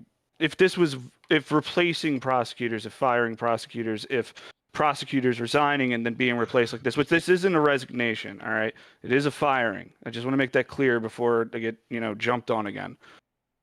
Firing of prosecutors and replacing them with another prosecutor and then charges going forward is not unfounded. It's not unprecedented. It has happened before. It happened under Nixon. It happened under... Do you understand what you're doing when you're citing Nixon? Do you understand so when you're citing Nixon, with the Nixon, you're citing the Saturday Night Massacre. Do you realize that? Yes. But I'm not trying to say or support for that action. I am saying that it's not unfounded that a prosecutor get replaced. And it's also not even on all fours because it's not a good example. I have to find another one. What Nixon was doing there was trying to protect himself from from Special Counsel Cox at that time, right. A special prosecutor. This is offensive, right? So you can even say for Nixon, I think it was horrible. The Saturday Night Massacre is considered like one of our worst constitutional crises ever, and you just cited it as precedent that we should look to to what Trump is doing. So I suppose if that's the precedent you want to cite, whatever. I'm not citing that specific incident as precedent. I have to get to other elements if I could fucking remember them, but I can't. Are you okay, man? Well, No, it's like you're- but I'm still here, but yeah. And Okay, in well, that yeah, context, listen. he was stopping an investigation into himself, which is really, really, really bad, and something Trump is already doing, by the way, also during this administration and the previous one. But now he's going after his political rivals. So I would argue it's even worse what's going on right now. And even, by the way, the Nixon example is enough, and it proves my point, because that obviously was political and self-entrenching. Yeah. I want to make sure Dev got his point out though, and everything. Yeah, my point here is that it just seems to be the case that your skepticism towards the state is biased and it's one-sided, right? Like you see weird shit happening during COVID. There was reasonable questions to ask about government actions during COVID. Fair enough. But it's now that Trump's in the driver's seat and he has his personal lawyer file this 2-page indictment with fucking nothing on it. You guys are like, okay, no problem.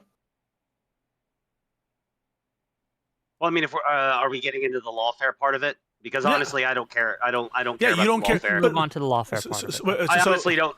I honestly do not care about the lawfare. I think that the left set the terms, and you guys have made your bed, and you can sleep in it. So to be clear, you're in favor of political prosecutions from Trump. I want to hear you say it. Not necessarily. It You depends. just said it. No, I didn't. Don't put words in my mouth. You said I don't care about it, right? So you're indifferent. No. I'm indifferent. Yeah, I'm indifferent. So- I do not look in an ideal world. In an ideal world, nobody would be participating in lawfare. The problem is we don't live in an ideal world. We live in a world where Trump was the victim of lawfare every day for 4 straight years, and not just Trump, So but people in Trump's orbit. I'm not done. People in Trump's let me- orbit. People in Trump's orbit. People, regular private citizens, were the victims of Democrat lawfare for 4 years. You guys set the terms. You guys set the rules of engagement. Now that we're in power, our guy is doing it to you, and suddenly you expect us to start playing by rules that you guys didn't even play by. So no, I don't care. So the If debate Trump is doing this to you, the if Trump debate is doing this essentially to you, over. I do not care. So last thing to go through is I'm sure all the stuff about the Democrats, but you have just admitted, right? Because a principled person would say, you guys did it, but we're better than you, and we're going to hold ourselves to our own standard. That's what a principled person would do. What good are principles if it's the gallows So by which I- you wait. So let me get this out. So a principled person would say, hey, you Democrats, you engaged in lawfare. I'm going to contest every single one of your claims there. I'm sure that we're going to go through, and we'll probably, because that'll be ultimately where the debate is, and say we're going to hold ourselves to that standard of not supporting political prosecutions. What you just said, and I want you to make sure that everyone knows what you said, and make sure that you agree to this characterization of it. You just said that you are indifferent to the President of the United States that you support conducting political prosecutions. Didn't you just say that? Yeah, I said I'm indifferent to it. I do not care that he's doing it. Okay. Like, you want me to say it a you're third time? admitting you're a hypocrite. do You're not admitting you're a care. hypocrite. So you're a hypocrite, aren't you? What have I said that's hypocritical? So because you said you were against that in the first when the Democrats controlled, and now you're in favor of that. So that makes you a hypocrite, No, doesn't I it? said in an ideal world, nobody would be doing it. But the fact is, the terms were set. Were you and that against was- against political prosecutions when Biden was in control? Yes. Oh, are you in favor of them now that Trump is in control? No. You just said you were, right? No, I didn't say I was in favor of it. I said I'm indifferent to it. If Trump is going to, I said, yeah. This isn't a gotcha. This is literally the first thing I said. So I'll just in my change opening. it. So were you indifferent to prosecutions when Biden was in office? No, because that was the Okay, first time are- I'd seen the. are you that was the indifferent? first time I'd seen lawfare in my entire life. That's the first time I'd seen So you lawfare were- used so flagrantly. So you were not indifferent before, and now you are indifferent. That's hypocrisy, isn't it? That's not hypocrisy. That's Why is called it? being jaded. Okay. That's called okay. No. Let me analogize it a little bit. Let's say that I'm getting into a physical fight with a guy, and I go into it with the intention of it being honorable combat, and I don't do any cheap tactics. I don't thumb him in the eyes. I don't kick him in the balls. Nothing like that. And then first thing he does is thumb me in the eye, and I still don't retaliate. Second thing he does is kick me in the balls. I still don't retaliate. Then he picks up a handful of dirt and throws it in my face. And then finally, I get fed up. I kick him in the balls. I thumb him in the eye. I throw dirt in his face. And then suddenly he throws his hands up and goes, "Whoa, bro, why are you cheating? I thought this was a fair fight." What good is the moral high ground if it's just used as the gallows by which you hang us? Yeah, so sometimes there are some principles that I think, you have to have an even playing field or whatever. But there are two ways I can address this. Is one saying that the principle of having equality before the law and no political prosecutions is so important that even if it's asymmetric, and I believe it is asymmetric, I believe it's asymmetric that MAGA is political in their prosecutions and the Democrats are not at all. That's where I think the asymmetry is. I'm better than you, and we're better than you because we actually we held Joe Biden to a higher standard than what you're holding Trump to. And so, yes, even there are some principles that we hold ourselves to, even in the context of an asymmetry. But I can just deny that. I can just go in it and say the asymmetry is reversed. That under Joe Biden, there were no political prosecutions of Trump or his allies, and under Trump, there's massive amount of political prosecutions, which you even won't deny. There's only one political prosecution so far, assuming that's even what it is, because there could be legitimate evidence that Comey broke the law. Lying under oath against the law? Yes, lying under the oath can be a crime. It's about a material. It's about a material fact. Do you know for a fact that James Comey? What do you mean by no? Did not lie under oath. What do you mean by no? Do you know with certainty that James Comey broke the law? To an epistemic certainty, given our current understanding of the facts and given what's publicly available, yes, we know that he didn't. I think that we're fairly certain to a degree of, I would say, 99.99% sure that he did not lie to Congress. And there's no reason to believe that there exists this extrinsic evidence. Now, I'm giving that 0.01% for the possibility that this miraculous extrinsic evidence that no one has reported on, even though there have been massive amounts of leaks regarding this specific investigation, and even though this investigation has had reports done about it and public reporting and leaks already, I'm leaving that 0.01% chance for there actually being some extrinsic evidence that we don't know about. But that's the amount that the certainty principle is. No one is 100% certain about anything. I'm not certain that we're not living in the matrix. I'm not certain, but to the extent that we can be certain about something, I think the evidence that we have and what is known about the pattern and practice of leaking in this administration and the previous reports that James Comey did not lie, and there's no reason to think that he lied. Okay, when they found, I assume you supported the Mar-a-Lago raid and the classified documents. 100%. Yes. Okay, whenever they found classified documents in Biden's garage in in a box near his Corvette or in the trunk of his Corvette, I can't remember the exact detail. Yeah. But do you think that would you have supported Biden being brought up on the same charges that Trump was? No. For doing essentially the same thing? It wasn't the same thing. It was the exact same thing. Classified documents that he allegedly was not supposed to take after he left the office of the vice presidency, kept in an unsecure place in his private residence. No, because what's the difference? What's the material difference? I can tell you the criminal standard of willfulness. Willfulness standard means under the national, so it's not classified document statutes. This is the Espionage Act, and it relates to national defense information. And the standard for retaining willfully means that you need to know that what you're doing is illegal in order to make out that case. And if you've read the Hur report, I'll ask you, have you read the Hur report? Yes or no? No. Okay. So you don't have any basis to say they're on all fours, do you? Because you haven't read the thing that details the difference? Well, no. No, I guess I haven't. Yeah. So why don't you shut the fuck up and move on to your next bullshit? I haven't read the Hur report. Yeah, you should read the Hur report, shouldn't you? If you're going to make the claim that they're the same thing, shouldn't you have to read the Hur report? Well, I mean, I suppose, but I suppose I would have to read the thing. Yelling at me. Calm the fuck down. Go take a Midol. Chill out. Because you guys are ridiculous. You are saying that there's an equality here between two cases. That is the Mar-a-Lago case. Documents found in his garage in his private residence. Yes or no? Yes, they were. That doesn't make them the same. That doesn't make them the same thing. Oh, okay. So anytime anything involving classified documents, they're materially the same. When Biden does it, it's okay. When Trump does it, it's bad. This is what MAGA thinking does. This is what MAGA thinking does. I do want to get Dev in here. Dev, go ahead. Yeah. Palpatine, there is actually a difference, right? Because Biden didn't know he had them in there. And in fact, if you look at the photos in the report that you haven't read, that's fine. But if you look at the photos, you can see that they're like buried under a bunch of other like documents. They're mixed in with non-classified things. They haven't been touched in years. It's very clear that Biden didn't know that they were there, and they've been shuffled around in multiple different house movings over the years. Like he didn't know. So you lack as you said, Pisco, you lack willfulness. But then you go over to Trump, the Trump Mar-a-Lago case. He's like texting his aide or whatever, saying, "Hey, buy a bigger lock for the room we have the classified documents in." Like he knew what he had. That's the difference between the two cases. I want to say just one thing real quick, that there is some bad evidence for Biden in this case, and I would be more willing to have this engagement with you if you've actually read the Hur report. that there is a recording of Joe Biden saying the classified stuff downstairs. This is in his Virginia home before he moved back to Delaware. It could be a reference to his diaries that he took where no doubt there was classified material on them, but he just thought that he had the right to have them on there. It's a little bit more nuance about the willfulness standard there, in that for willfulness, you need to know what you're doing is illegal. And Biden had a non-trivial argument based on the Reagan diaries precedent that he thought what he was doing was, retaining them lawfully. So I'm not here to suggest that Biden had no knowledge about having any classified material in his house at all. I think that's too strong what Dev just said there. But I'm certainly not going to get into the weeds of the willfulness standard and how these cases are materially different for people who haven't even done the barest amount of research to even read the Her report where it would detail the differences. So I just want to say, Dev, there's some true things about what he said there, but I think Biden is more culpable than what people suggest who are Democrats with respect to the Her report. I just think it doesn't reach that standard of willfulness.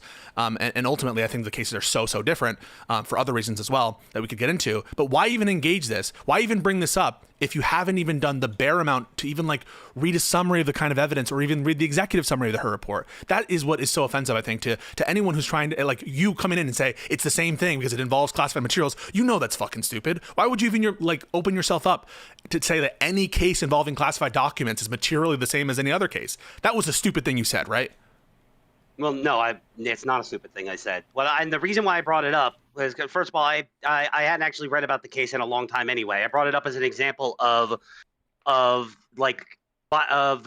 your guy Biden doing something that is at least materially the same as what Trump did, and you wouldn't support prosecution against him like you did against Trump. Well, that was my point. That's the thing I'm asking you about. You just said that it involved classified materials, and therefore the cases are materially the same. That's not a standard that you think is tenable, right? And that you can't believe that.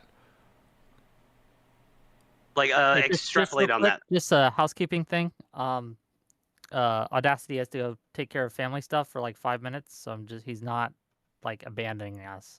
He just has apparently. Oh no, come back. Surely I'm scared. He'll step in, and I will pretend to be Audacity for yeah. So I'm scared. I'm drowning here. So surely the standard can't be just because a matter pertains to national defense information or classified information, therefore it's material the same to another criminal case, when there's way more involved in these statutes and whether they're violated than just the mere presence of classified documents. You know that. Why did you say that? Okay, so what is material? Okay, fine. So if I didn't read the Her report, and I didn't, I mean, I could lie and say that I did, but then that would make me look worse. So fine, I didn't read it. But I'm pulling it up right now, but I don't have the time to actually. Yeah, don't bother. I can tell you. You can just ask me questions. I'm saying just okay. So walk me through. What is the material differences between the two cases? So the big material differences, I would say, is and the most important is the willfulness standard. Willfulness here meaning not just knowingly retaining documents, but knowing that what you're doing is illegal, right? So, Trump didn't know what he was doing was illegal. According to Trump, according to Trump, let me make the case. Entitled. Right. Well, so, I'm just addressing the one thing he said. According to Trump, and then I'm going to let you go. He believed he was within his right to take those documents and to declassify them at will. So. He also kept them in a room that he had locked. Dude. And in fact, the FBI or I can't remember if it's FBI or CIA. Pretty sure it was the FBI though. The FBI Why came are in you and trying to checked the teach me lock stuff? I know what Trump's argument. I'm telling you what I'm trying to tell you what I know. You're just blurting out. I know Trump's arguments. I'm going to open up the floor. I'm trying to tell you what I know, and then I'm going to open up the floor for you to correct me. Yeah. Chill the fuck out. So Trump, I think, had a non-trivial argument that he could have raised to say, I thought what I was doing was authorized and legal to do. I was the president. I can do whatever I want when I get them. The reason why the case is so much stronger against Trump is because after he was subpoenaed by the DOJ and he knew, right, that he had no authorization at that point, right? He could have contested the subpoena from the FBI and said, actually, I have a legal entitlement to these documents. He didn't contest the subpoena. What he did was he gave a subset of documents over and moved some classified documents, which at that point he knew he had no authorization to have. Why? He had been subpoenaed for them. He gave over a tranche of documents. He authorized a document saying, I have no others. And then he said, I'm not supposed to show you these. I'm not supposed to have this, when he was caught on tape saying that. So that is all incredibly strong evidence that Trump, after he was subpoenaed, knew that he was not authorized to retain those documents. And that evidence just simply doesn't exist to the same strength for Joe Biden. So that willfulness argument, when he starts moving around boxes to hide them from the FBI, to hide them from the DOJ, when he starts talking to his lawyer saying, why don't we just not tell them about these documents? That is showing a willful mindset, not just knowing, right? Willful as in knowing what you are doing is not authorized. That's what willful means. And the evidence of obstruction actually, and that's where it's beyond a doubt. I mean, Trump is obstructing the search warrants, the subpoena, obstructing the investigation, no doubt. At that point, the evidence for both obstruction and willfulness starts to merge, and his evidence of a guilty mind is also the evidence of obstruction there. So that's what makes the cases so different. And that the Her report spells out a paragraph or two about the differences in those cases. Even though you can say all you want about the search warrant and should we ever go after a former president, maybe you can take that invitation to absurdity that former presidents have, not just freedom from certain criminal indictments, but freedom from search warrants for nuclear secrets. That's crazy. So those are the differences in why the case against Trump was so much stronger. In addition to the amount of evidence and the amount of top secret documents, there just is much more for Trump, and that is stronger for a willfulness case as well. I do want to take a moment to read some of my super chats. Since we're near the top of the hour, we'll give everyone a reset now that Audacity's back. Hopefully he's good. Everything's settled, and at least for now. It'll be a good reset, and then we can get into the lawfare portion more distinctly. $5 from Alexander Rin to say, so was the indictment of Trump valid as well? Also, what is the standard of evidence for grand jury indictment again? Do you know the standard of evidence? It's probable cause. And that's much lower than beyond a reasonable doubt. And so that's why they say, a grand jury will indict a ham sandwich, is because, one, the standard of evidence is much lower. It's not nothing, but it's probable cause. And it doesn't require unanimity of the grand jury either. It can be like a split of the grand jury. Okay. $10 from Alexander Rin to say, isn't your own bias entirely one-sided? If so, then by your own logic, nobody should trust anything you say about it? Question mark? Yeah, once you start admitting, thank you so much. Once you start admitting that you are, even though you have a way to say that you're not a hypocrite, or you do this little thing about playing in the sandpit or whatever, and the fight, if you start saying basically that I'm not going to hold myself to some ethical standard that is really important, I think it's really important. The reason I know all the weeds about these accusations against the Democrats is because I do think weaponization of the DOJ, politicization of the DOJ is very important. But once you start saying, like, I'm okay when my guys do it on the principle as important as independence of the judiciary, why should we trust you on anything? When you do as Rob Noor does recently, because he gets into these cases, but now doesn't want to talk about them anymore. He says, I'm a hypocrite, and I like that I'm a hypocrite, and I only apologize because I'm not more of a hypocrite. Then why should we trust you for anything? So yeah, I think it does start to bring into question anything you say about any of these cases if you're admitting that I'm just going to trust the government when it's my guys no matter what. Any other responses? Otherwise, we're going to keep going.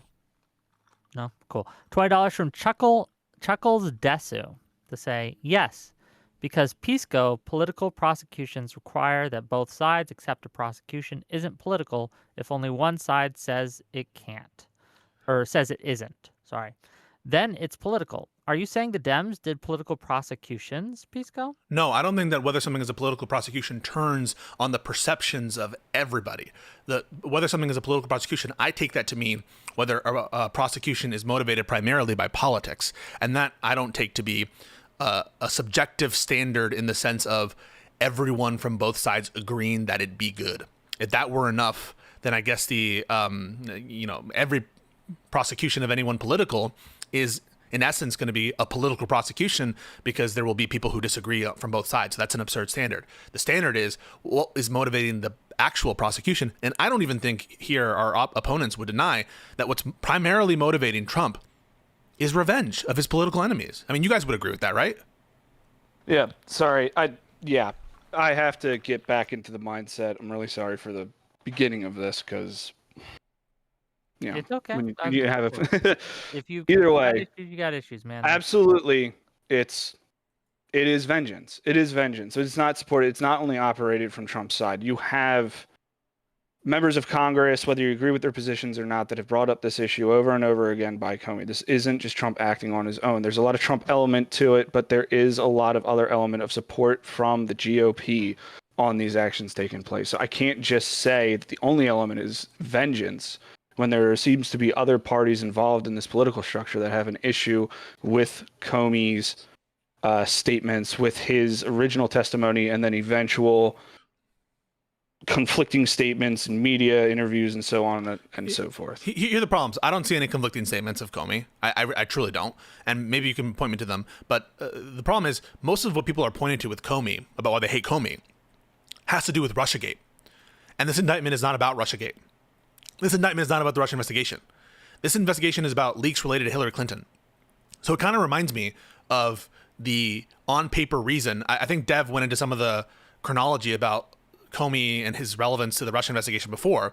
When Comey was fired, the official reason given was, well, it's because Hillary Clinton was treated so poorly because Comey broke procedure, which he did, to announce investigations and to basically comment and riff on the nature of the accusations against Hillary Clinton and what she did, and then to re-announce an investigation in October, the famous October surprise. Trump loved that shit, but then he cited that as the reason for why he was being fired, or at least pushed Rod Rosenstein to say that was the official reason why Comey was being fired.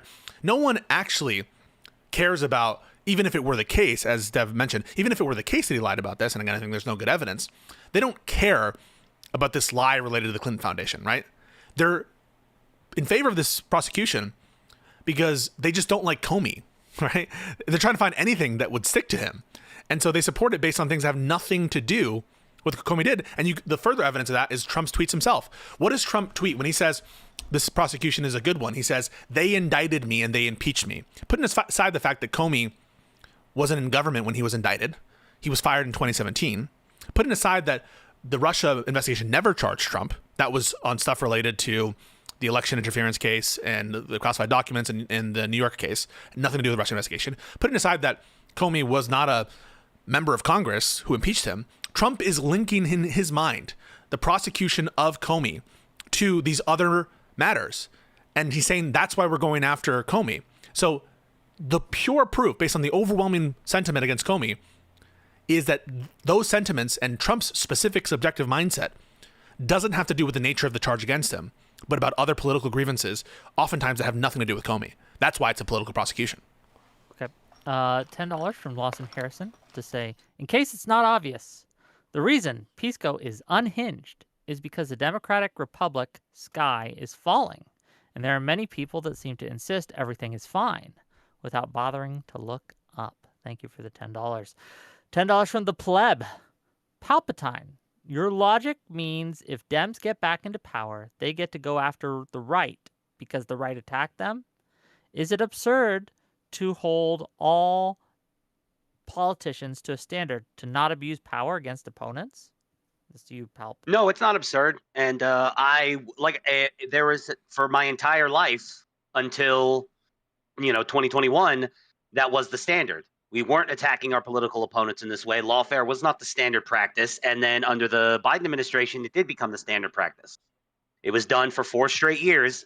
And if, let's say, by some miracle, the Democrats managed to, the Newsom AOC ticket manages to defeat, JD Vance, then they were, even whether I feel one way or no, if I feel some type of way about it or not, they were going to do it anyway. No, but So will you condemn it? Huh? If Newsom does it, you'll condemn it, won't you? No, probably not, because I'm consistent enough to admit that at this point I don't care.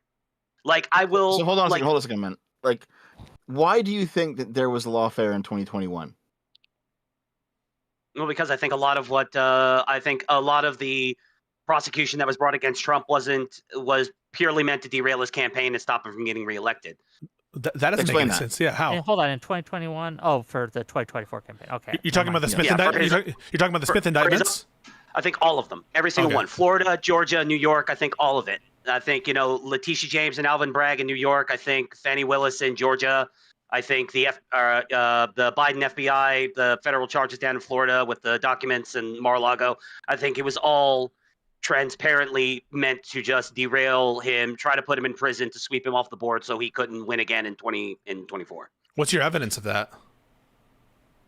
So that was, I wanted to jump. I kind of expected that question, Pisco, and I want to build off of that. It is operated under a general public consideration that this was a concerted, orchestrated effort to try and keep Trump off of the ballot. There is no evidence that it was a top-down structure like what we're seeing right now for the political prosecution. However, a common mindset existed amongst prosecutors to bring charges up against Trump to try and stymie his reelection. No, I'm asking, what is the evidence of that? What is your evidence that they brought the charges to stymie his election?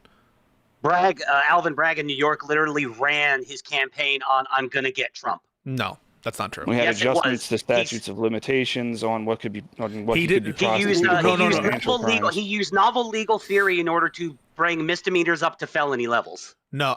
So first of all, he didn't adjust the statute of limitations on these crimes because they're statutes. And guess what? The Manhattan District Attorney can't adjust statutes. He charged the felony version of the business records crime. And I have to ask you guys, and I don't know if did you read any of the trial transcripts or follow the trial at all, the New York case? Only when they came out back then. Read the I didn't keep track of it. So I think that it's a little much to sit here and stomach you guys making characterizations of the Alvin Bragg case. Did Alvin Bragg run his DA campaign on "I'm gonna get Trump"? Yes or no? No, he didn't. Yes, he did. Okay. No, prove You're it. just lying at this point. No, I know what statements you're referring to, and I know you probably watched Actual Justice. Do you know? I'm asking you. Do you know? I know. Do you know? Well, you're the one claiming I'm wrong. Do you so know prove me wrong. or not? Prove me wrong. No, I know what his statement is. Do you know what his statement is or not? Prove me wrong. I already said it. So is the answer you don't know? I didn't answer that question. I'm not going to engage with that question. So Prove me wrong. you're not gonna. So you just made a claim. You made the Please, claim Phil, I don't that know. he. Can you please tell me what the statement was? No. But I just want to know. Do you guys know what the statement is? No, I don't. I actually. Okay. So if you know something other than that. So this is what I'm trying to get at is it's a little annoying to have you guys haven't read the substantive reports / charges / proceedings of these relevant trials. Haven't read the Her report. You don't know what Bragg said, and you're asserting that he ran on going after Trump when he didn't. In fact, it wasn't exactly Bragg who said it. It was somebody else. It was It wasn't a mayoral candidate. It was somebody running for a different office where that would have been the case. They would have been able to bring up charges. They would have been able to go after Trump or go after Trump organizations or so on and so forth. But I can tell you what Bragg. I can tell you. Please do. Yeah. So, man, I'm a little distracted right now. The thing is that you shouldn't have to rely on me to provide your evidence. And I'm gonna and it's annoying that I have to do this. But so Bragg said, and which was misconstrued by everybody, is I have experience tackling complex cases. I've gone after Trump before, and we've been successful on this, that, and that. That's my history and track record of being able to run successful prosecutions. And he included the Trump cases, among other cases, that he had marshaled as evidence of his, good ability to handle these complex cases. He didn't say, I'm running for DA to go after Trump. And that's no one can point to a statement where he says the purpose of my campaign is to go after Trump. What he did is, in his campaign, he's citing his previous experience, which includes civil lawsuits against Donald Trump before, but not criminal ones. And he didn't give a forward promise, hey, I'm going to go after Trump. In fact, Bragg was kind of poo-poo on one of the main theories of against Trump, and there was actually friction within the New York prosecutors because he wasn't going after Trump enough, where they thought it was a very clear case. And so it's just not the case that Bragg ever promised that he was going to indict Trump. That never happened, and they misconstrued an innocuous anodyne statement where he's just listing off experience. Okay, $20 from Alexander Rin to say, if we found a body in both Biden's garage and Trump's hotel room, one claims not to know anything about it, and the other showed it off to people. Would you be mad if only one was charged for murder due to the evidence available? I'm assuming this is to Palpy and to Audacity. Well, no, if a body was found in Biden's garage and then a body was found in a locked room in Mar-a-Lago, I would probably think they both need to be charged with murder. The point of this Assuming that the evidence suggested that the person was murdered by them. Yeah. That's the important part there, Palpy. The important part is, what does the evidence suggest? Murder is causing the death of another person with malice aforethought. That's what murder is. And if Pisco, can I clear some air with you real quick? I really came in here with absolutely no intention to be combative, and you're really abrasive, man. Like, hey, I'm sorry about that. Hey, listen. The reason I'm so excited and why I'm so, it sounds unhinged to other people, is I'm just gonna level with you guys. This shit matters so much to me. Like, this is our country, right? And it's not good to have political prosecutions. And I think that some people live in these media ecosystems where you've heard that these are political prosecutions against Trump. You've heard that Bragg was running his campaign to go after Trump, but it ain't that way. And when you have the president of the United States directing his DOJ to go after political enemies on what you guys acknowledge is, even if it's not the main reason, which it obviously is, but even if it's one of the significant reasons, revenge, political revenge, and you guys are saying you're indifferent to it, you're fellow Americans. We need to care about this shit. Even if it's your side, you need to call it out. And I'm passionate about this stuff because I don't want to live in fucking Hungary or China. I want to live in America. And what Trump is doing to DOJ is so fucked up. Well, Hungary has, is slipping towards authoritarianism. Orban, yeah. Yeah, under Orban. But it's I wouldn't even say that I don't care, right? Because you were right to point out that I more than likely gave a shit about this stuff when it was happening to Trump. I more than likely gave a shit about these things when they were trying to bring up challenges against Obama and Obama's organizations, Obama's foundations. I more than likely gave a shit about this consistently across the line. So what changed? Why do I still consider that I care, but I'm indifferent to this situation? And it has a lot to do with, I can't say that I'm shocked. I can't say that I'm shocked it went here. I can't say that I'm shocked it's going in this direction. And quite honestly, it just feels kind of useless to do anything and to speak about principles and everything right now. We really feel like we're at a point where having principles is a luxury. It would be nice to be able to consistently stand up and say, hey, this is wrong whenever you see it happening. But to go back to the point, we're watching a guy get the shit beat out of him for 10 years, and then he finally stands up and starts throwing punches back, and we're supposed to be like, oh my God, this is insane. I get it. It's the country. It reminds me a little bit of, I can understand sometimes it can get bleak if you think it's bleak for the right, it's bleak for the left sometimes, man. I know Wick feels this stuff because Wick has taken the sometimes controversial position of condemning violence, even when it comes from left-wing people. Crazy, I know. A weird. I also stole that opinion from me. Apparently. But there's a lot of feeling. I'm not going to say. Listen, I think that we're not here to have that discussion, and there are aspects of what Wick says. But in general, I think it's a good principled position to be against political violence, even if it comes from your own side. But I can understand that this feeling has been expressed to me from a lot of people on the left and liberals who feel despondent. What does it matter if we vote? They're just going to fuck up the next election. It reminds me a little bit like the loyalist talk in the founding of the country. There are some people who are who matters? It's the king. Nothing's going to ever change. But I want to implore you, it's the most important to uphold your principles when A, you're in power, or when B, other people who you potentially don't like are trying to make common cause with you on those principles. The best example of this, I think, is the First Amendment. Fuck Jimmy Kimmel. He's not that funny. Fuck Hassan Piker. He supports terrorists or something, but it's most important to promote our principles when it's the vulnerable, it's the strong going after the weak, because once they make that excuse for that group, which is unpopular or which is disaffected or where it doesn't affect you directly, eventually it's going to come for you too. And so I would urge you not to be despondent. You're in power right now, and you have an obligation to hold your side to their principles. The same way, by the way, that there were a lot of critiques of Biden by left-wing and liberal people. He was eviscerated, especially after his cognitive deficiencies came into full focus. And the last hanger-on, to bring it full circle, was pretty much Wick TV. I still think we would have won if he... But that's a different debate. We can have that another time. $10 for Gelatinous Rube to say there's zero need for debate, quote-unquote, when, quote, you're not allowed to have an opinion on this because you're not a legal scholar, end quote. That's just stupid. Turns out to be this is stupid. That's not what's happening. Described. No, I hate when people are you don't have the right credentials. Did you go to school? I don't try to bring up the fact that I'm a lawyer in these discussions. Everyone has a right to an opinion on these cases. And sometimes I have to say lawyers say dumb shit. And people there are some times where I like Eli Honig, but oftentimes he sounds dumber than some non-lawyers on these cases. So I don't think just because you have a law degree doesn't mean that you're any smarter on a particular thing. Right. Okay. So Palpatine, just real quick here, man. when I asked you earlier, if you thought that Trump was the victim of lawfare, you brought up the New York case. Do you believe that the other three big ones, the Mar-a-Lago case, the Georgia phone call case, the D.C. election obstruction case, that they're also lawfare as well? Yes. Why? Well, in the Mar-a-Lago case, I don't think that. Granted, I don't know like exactly what documents he had, and I'm sure that's going to be a giant point against me. Specifically, in the terms of like, I don't know what was on them. I know they were classified. I know some of them had to do with intelligence, stuff like that.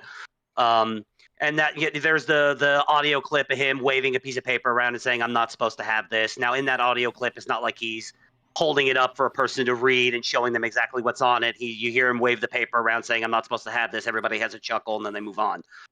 But I don't think it was malicious. I don't think he was like secretly keeping, piles and piles of state secrets that he intended to use or weaponize later on. I think he just said, he thought to himself, "I'm the president, or I'm about to leave the White House, but I'm the president. I'm allowed to keep these things anyway. I can declassify them later, or I can, later on if I want to." I don't think there was malice.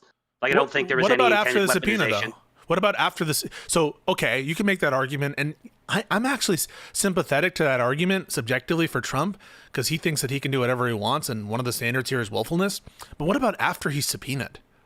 Like, after he's subpoenaed, he has no excuse, right? The DOJ went to the effort to subpoena him. He could have challenged that subpoena and said, "No, I have the right to these documents." He didn't do so. So how can this extend? He turned over a bunch of them, and then the FBI and the DOJ said that he didn't turn over the ones they actually wanted, and then they raided his house, right? No, that's like the chain of events. So there was a subpoena for all marked classified documents, all of these documents, and he gave only a subset of them.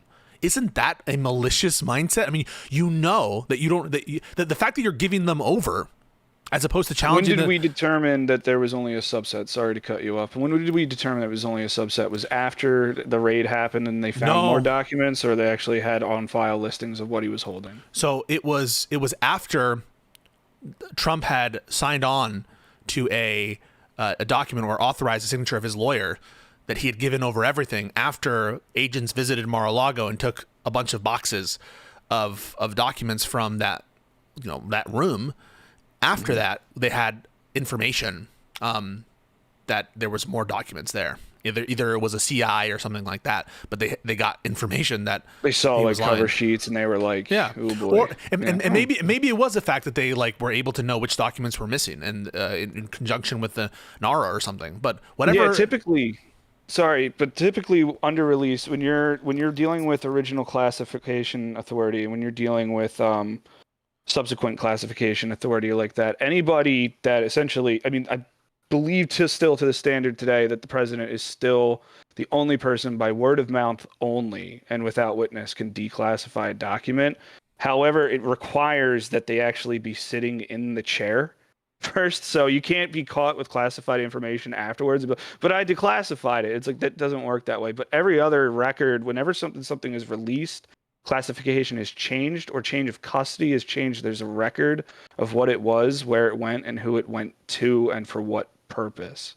So if there's something like that, I'm willing to believe there was something like that. I'm willing to grant that the president, when they're in office, has the ultimate control over classification stuff. The classification rules are promulgated by presidential directive, an executive order, and the most recent one I think is from Obama. That's the one that is like the current classification system. But after you're no longer the president, and after there's no evidence that he declassified, and if you're willing to say, well, the very act of moving those documents implicitly declassifies them, that would seem to suggest that the president isn't able to travel with those documents without mentally declassifying them implicitly. So it seems to be a limit on the president's authority to accept this implied declassification theory. But even put that all aside, right? He could have contested that with the subpoena. Right? With the subpoena, he could have contested and said, "Hey, I have a legal entitlement to these documents. They're not government." And put it aside, by the way, they don't belong to him. Even if they weren't classified, these aren't personal documents of his.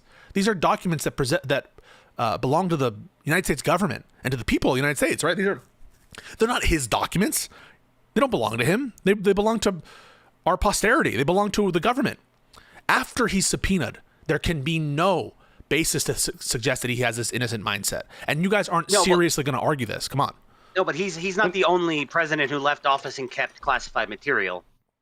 Clinton did it. Obama did it. Biden did it.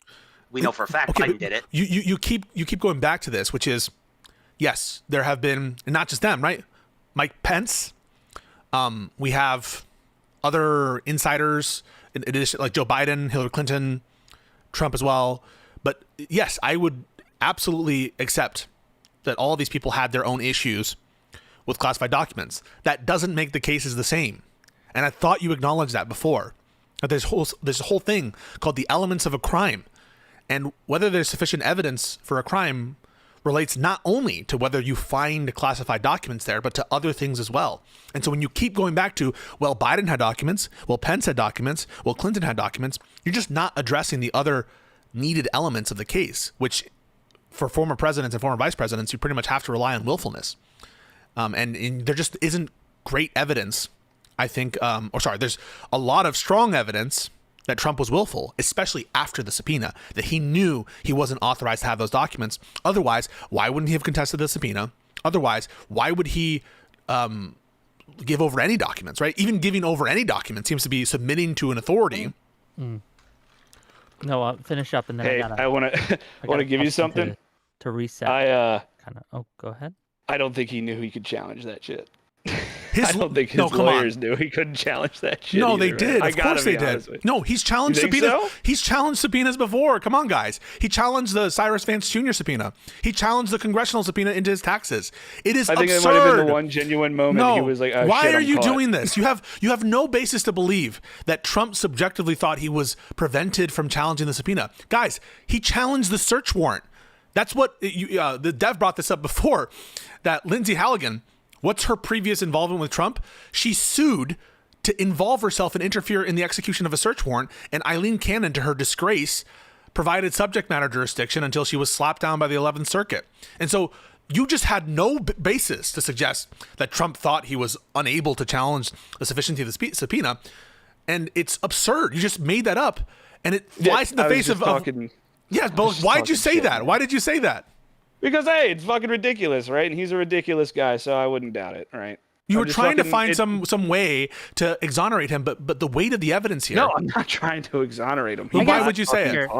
I was just agreeing with you and trying to work out considerations. You were not agreeing with me. You were being amicable. No, what you were trying. I was trying to be amicable in my conversation with you, man, and I was just bullshitting a little bit. You're flying off. But no, because what you just said there, right, was essentially, I don't know if Trump would think to even contest the subpoena. Does he even know he can do that? That is an out for Trump that you're trying to give him. You're trying to say, like, well, he didn't really know he was allowed to do that, so of course he's going to hand over the documents because he didn't think he could challenge the subpoena.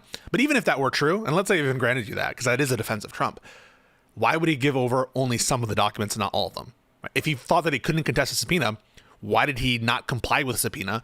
And why did he only give a subset of the documents over? So it doesn't make sense. No matter how you slice it, he's twisted himself up, that this is Trump, into an area where there's like no possible defense. And even the MAGA commentator said the absolute slam dunk case out of all the cases is the Mar-a-Lago case, because it's so fucking overwhelmingly obvious this dude's fucking guilty of that shit.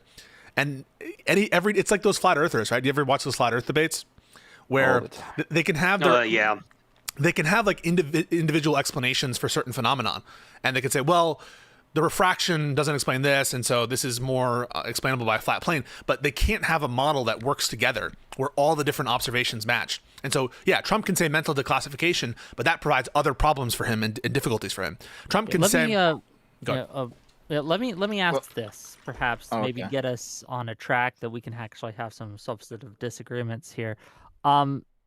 In Audacity, in Palp, in your opinion, what is the strongest case of lawfare that was done against Trump? And to Pisco and Dev's side, what is the strongest piece of lawfare that you would point to that Trump is currently doing that you think is worthy of condemnation or examination? Let's have Palp's side go first, and we'll have Pisco's side go next. Yeah, go ahead. Go ahead.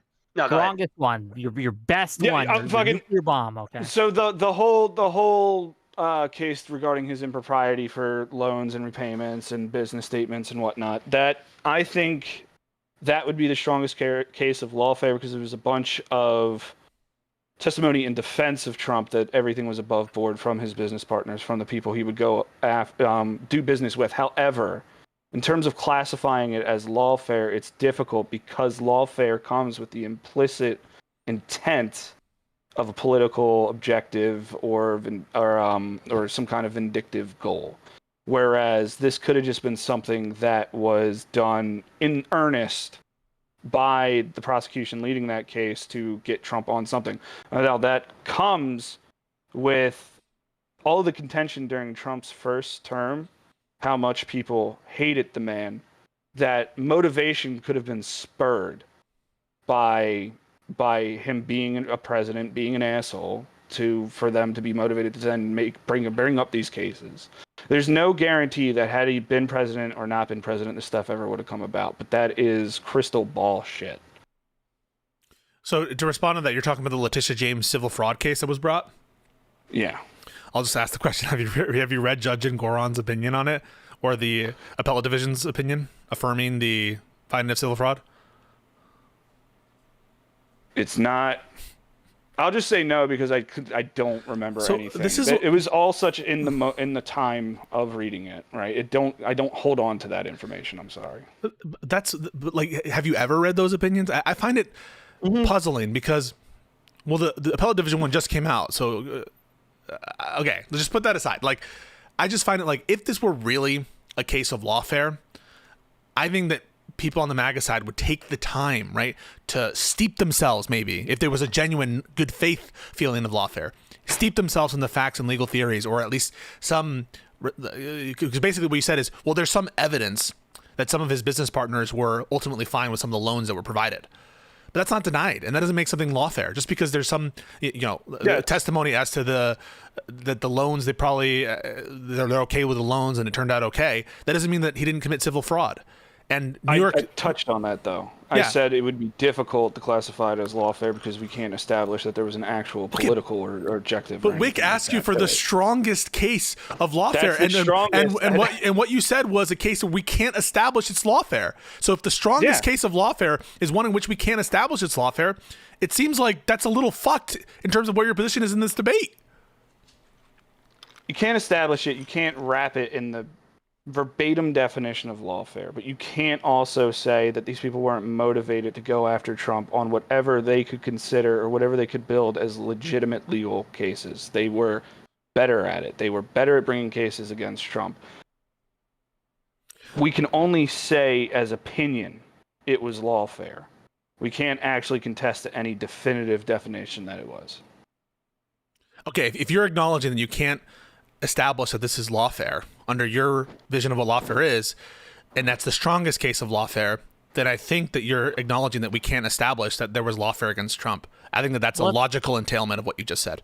Let's give Palpy a chance. Do you have anything to add, or do you disagree with your comrade's example or anything like that? Go ahead. Well, no, I don't necessarily disagree with his example. I have a different one, and I in my opinion, I think it's the Mar-a-Lago case. I think it's the classified documents case. I think it was a nothing burger of a case, and that it was the Biden DOJ kind of trying to just grasp at straws to get Trump. Like, I don't even think necessarily that the goal, because lawfare, I don't think necessarily has to end with someone in prison. I think lawfare is just using the law to disrupt things or anything like that. So I think the goal, whether Trump ended up in prison or not, or he just got a slap on the wrist kind of sentencing at the end of it, even though he came out of the other side of that practically unscathed. The point was always to disrail his presidential campaign and try to keep him off the ballot. Yeah, I think. Okay, here I have a question for you though, Palpatine. Okay, just real quick. You know, putting aside the legal stuff, just as normal people here, do you believe that Trump was guilty of any wrongdoing, even just morally, in the Mar-a-Lago case? No. Oh wow. Why not? No, well, because I think, because like I said earlier, I don't think he had any malicious intent. None of the documents that he had, that while they were classified, none of them were later on revealed to be like extremely classified, like stuff that would have gotten people killed or things like this. You know, they were content to go after him, and they weren't like coming after him with like all guns blazing in the same way that, like, you know, they would if he was like hiding a dead body or something like that. It just seemed like a straw grasp to me. It seemed like like a kind of like I said, a nothing burger of a case, which again, taking classified documents with you when you leave office is something that every president who before him and vice president, and not even then, like like classified documents in like other positions in the federal government. People take that shit home all the time. This is the first time in my life I've never known anybody to get charged with a crime over it. Okay, so if this is your position that Trump he didn't have any malicious intent, okay, and we're not talking legally here, we're talking just morally, you know, as morally, I don't think he had. Okay, I don't think he had anything wrong. No. So when I asked you about those 4 cases, New York, Mar-a-Lago, Georgia phone call, DC election obstruction case, and you said all of them were lawfare, I think you said that. Do you have the same logic for all 4? Is that in each of these 4 cases, not necessarily for the legal standard, but just morally, that Trump he didn't have any malicious intent for any of them? Well, I mean, no, you know, I don't know. Like, I mean, I'm not in the man's head. I don't know what his intent was. Do I think he had malicious intent in every single one of them? Probably not. No. Why? Well, I mean, what would have been the outcome for any of them? What malice would have like required, like, if he was being malicious in any of these cases, what was the end goal that would have required him to be malicious? Like, you know, okay, let's I can tell you if you want. Okay, go for it. Sure. So in the DC election obstruction case, that case revolved around the 7 slates of false electors and, you know, the John Eastman scheme and presenting the electors as if they were real when they were not real. And Trump's motivation there would be to seize power in 2020. Well, I mean, if the election was stolen from him, then what's the malice?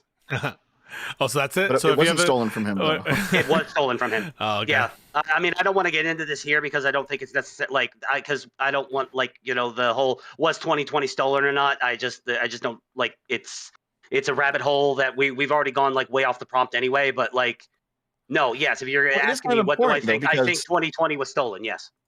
So here's the thing, because it is kind of important, because your logic seems to be that Trump had no malicious intent in the DC obstruction case, specifically because the election was stolen from him, and therefore he was. No, well, you're asking me morally, not legally. Morally, yes, morally. He was morally justified to do this. Yes. Yes. If he truly believed that he won that election and it was stolen from him, yes, I think he was morally justified to do everything in his power to try to including doing a military coup. Wait. So would you have supported? No. I'm asking you. No, you just said anything. You would support anything. So if Trump had done a military coup to prevent Joe Biden from being authorized, you just said anything. You would support that, correct? Considering that I do believe that the 2020 election was stolen from him, yeah. Yeah. So you would have supported a military coup. Because I do not believe that Joe Biden was genuinely elected president in 2020. I do not believe that. Do you condemn Trump for not implementing the military to prevent Joe Biden from getting into office? No, I condemn. No, I mean, he followed. I think he followed what he thought to be like the best, like his best course of action. Like, obviously, it would have been It's like it is like, even let's go ahead and say, like, for the sake of argument, that 100% it was stolen.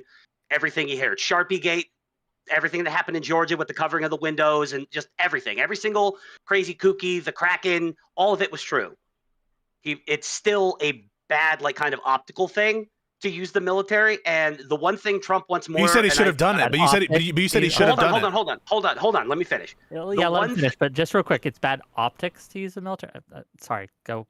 Well, yeah, what I'm saying, I'm getting to that. So, like, what I'm saying is that, like, okay, the one thing that I think Trump wants more than anything, what he wants more than power, and I'm not saying the man isn't power hungry, because he does like power. He's been a New York real estate magnate his entire life. Like, he likes to be in charge. He likes power. But I think the one thing he wants more than power is to be loved. And so, like, he's kind of in a rock and a hard place of like again, for So the what sake of you argument, you let's said say he that should have done. You just said. I just want to make sure you can back away from this opinion if you want. You just said he should have I'm used not him. backing away from okay, it. no, I'm telling you can if you want. You don't have to. I don't want to. So you think that Trump should have used the military to stay in power? I understand should to be what something someone ought do, right? Like something you should do is something you ought do. So he didn't use the military. He ought to have, correct? Yeah, I mean, I've said that like 3 times. Yes.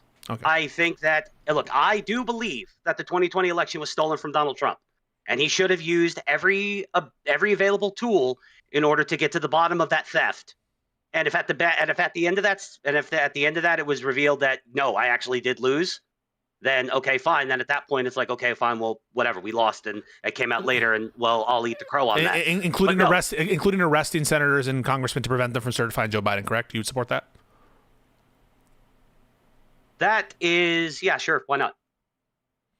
Because like I said, I honestly do honestly believe that the 2020 election was stolen from him. I believe he won that night.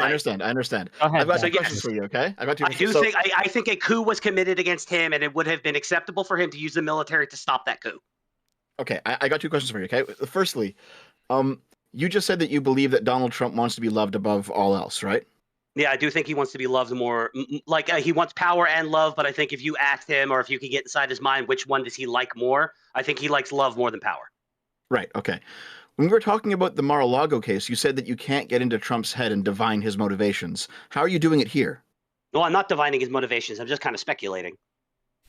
Okay, but still, you couldn't speculate before? You're not being consistent. No, I did speculate before. I was speculating that he wasn't being malicious in the Mar-a-Lago case. So I'm speculating as to. Okay, I understand. Yeah.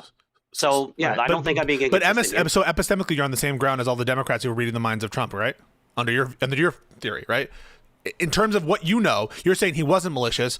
Dem say he is malicious, but you're admitting that you're on equal grounds in terms of your epistemic justification. In terms of our ability to speculate what goes on in the mind of a person when we don't have psychic powers, yes, you're all on equal ground. No amount of. But this is not how you act. Grasping at straws in the dark. But we get to mental motivations and states of mind through circumstantial evidence, and you would never take this ultimately agnostic view of people's intentions, right? Like if someone goes to shoot you, you can infer that their intention is to shoot you. Now, it could be possible that there's an alien mothership that's controlling this person, but in the absence of such extraordinary evidence, we infer mental states by circumstantial evidence. So I just don't understand why you're giving ground and you're conceding that you're no more justified to believe that Trump was not malicious as Democrats are to concede that, or to say that Trump was malicious. Aren't you just saying that your explanation is no better than the Democrats? Well, didn't I just say? Yeah, you just said that. But why would you agree with one versus the other? You're basically saying the only reason I support Trump is because I like Trump. I do like Trump. Yeah. That's not the only reason I support him. I agree with pretty much, not just a lot. I agree with pretty much every policy position he's ever put out. So if you acknowledge both are equally justified, that is, the notion that Trump is malicious and that he's not malicious are equally justified, then why are you picking that Trump is not malicious over the Trump is malicious if they're equally justified? I don't think that the two theories are necessarily equal. I think that what we're doing, as in just assessing the state of mind of a person with no evidence, is we're both grasping at straws in the dark. So it seems like substantially, if that's your view of it, that we're all just largely grasping at straws. In what sense are Democrats more grasping at straws when they say that Trump is malicious versus when you say he's not? I mean, isn't it all, if it's all just clutching? Because what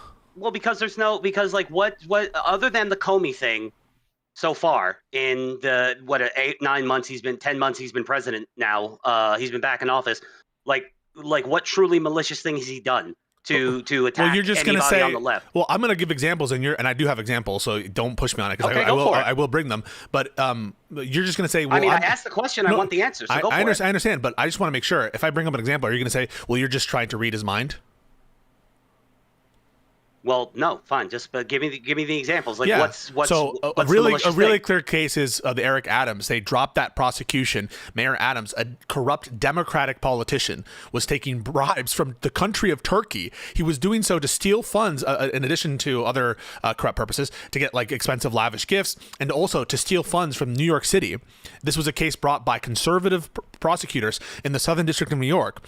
Trump cooks up a corrupt deal to drop that case in exchange for cooperation with ICE and Tom Homan. That is hugely corrupt. And it caused a judge basically to call out this corrupt quid pro quo. And you have Trump essentially defending a corrupt Democratic politician explicitly on Fox News for favors when it comes to ICE enforcement. Things that don't have any rational connection to each other, right? Like what Mayor Adams' position is on ICE enforcement isn't related to whether he's guilty or not of taking bribes from the Turks. And notwithstanding that fact, Mayor Adams was let go. This corrupt mayor of the, arguably from the conservative lights, the most decadent city, right, in the country, the home of the blue machine and the Democrats. Trump let him go in a corrupt quid pro quo. Okay, how does that where's the malice there? What's the malice? The malice there is that Trump is undermining, thwarting the rule of law, subverting our process to go after bribery and public corruption, which Congress passed laws explicitly in favor of public corruption for his own political ends. That is, to see his position, that is Trump's position, further solidified by promises of political cooperation with the new administration, and to have basically the obedience and having Mayor Adams at his beck and call. So that's the malicious state of mind, is that you are undermining the rule of law for a political favor. And if a Democrat did that shit, like imagine that, right? Imagine that there was like an indicted Republican governor or something, and Obama comes in and says, hey, as long as you convert to sanctuary city, we're going to drop the case. Would you say that's corrupt? Yeah, probably. Yeah, that's what's going on here in reverse. And so that's. I'm going to be 100% honest with you. I didn't read into what was going on in New York with Mayor Adams, because New York is what goes on in like New York City. It's the biggest, most populous city in the country, but it's one city and a state. I'm not. The only state politics I care about are my state's politics, and then it's a federal case. It's stemming off of the question originally. Do you think there was any moral wrongness with Trump regarding 4 specific cases? And we're getting into the weeds on other stuff, and we're building this establishment on your personality, about your state of mind on anything. Would you be conflicted? Would you blah blah blah? And it's safe to attest that you did not think this far ahead on those things, and this consistency testing isn't really paying any. Okay, but if you just want to go into I said, I didn't know much about the Adams case. I'm enjoying this. I didn't. No, well, I mean, I didn't. You lit the fire. I didn't read about the Adams case. I mean, you got me there. I did. I read that Mayor Adams was facing some corruption charges, and I didn't read too much deeper into it. So let's go to the allegations. Democrat mayor in New York, corrupt. We can move off. Okay, that's all. I don't care about that. Yeah, we can move off. No, I can't. That's fine. That's fine. It's fine. So you brought up as the best example of lawfare against Trump was the classified documents case in Mar-a-Lago, and you guys got into a little bit of the weeds about did he do anything ethically wrong there? But let's just take a moment there and think about it. This is the case that every legal commentator, whether you're conservative, pro-MAG, or whatever, says is the absolute strongest. Why is it the absolute strongest? Because the evidence of obstruction could not be better. You have breaches of the attorney-client confidentiality because of the crime fraud exception. Multiple different instances of obstruction of the investigation, including going after moving the boxes. You have telephonic records to that effect. You have these communications between his subordinates saying we need to move these boxes before X time. You have the certification that they're complying with the subpoena when they know they're not, and when Trump must know he's not. So it's the strongest case. What is the evidence whatsoever that this is lawfare? Deleting the security footage, another one, yeah. Because it doesn't, because there was no, I don't think Trump was doing anything morally incorrect. So that's your definition for lawfare? So your definition of lawfare my definition for lawfare is using the law in order to destroy your political opponents. What? No. Which was the end goal of the Mar-a-Lago case. It was not to slap down Trump. It was not to gain justice for some horrible wrongdoing, some crime he committed against the country. It was about destroying his political campaign. You just said, so in response. I got a question for you here. Here, Palpatine, just real quick, okay? So, let's assume for a minute that Trump was actually guilty in the Mar-a-Lago case, just for the sake of argument, okay? Mhm. In that case, would it still be lawfare? Because not only, even though he's guilty, it also does disrupt his political career. Guilty of guilty Of the crime, of what they're indicting. Well, so, yeah. so he's asking you, assume that Trump is guilty. Would it still be lawfare to go after him? No, like we're assuming that, because like I said, if he I will concede that if he did violate the law, I don't think he did so knowingly and maliciously. I mean, I understand that, Okay, after but the subpoena thing, whatever. To the question though, what they're trying to get at is even if a politician, a high-level politician of the enemy team does something wrong, do you think it is lawfare to go after actual crimes by high-level? Like if Chuck Schumer did something, broke the law, right? And Trump prosecuted him, would that be lawfare in your mind? No, if just keep it simple, if Trump murdered a guy today, or if Trump murdered a guy in 2021 and got busted in 2022 and was in prison by 2024, no, that's not lawfare. But Dev is not talking about murder.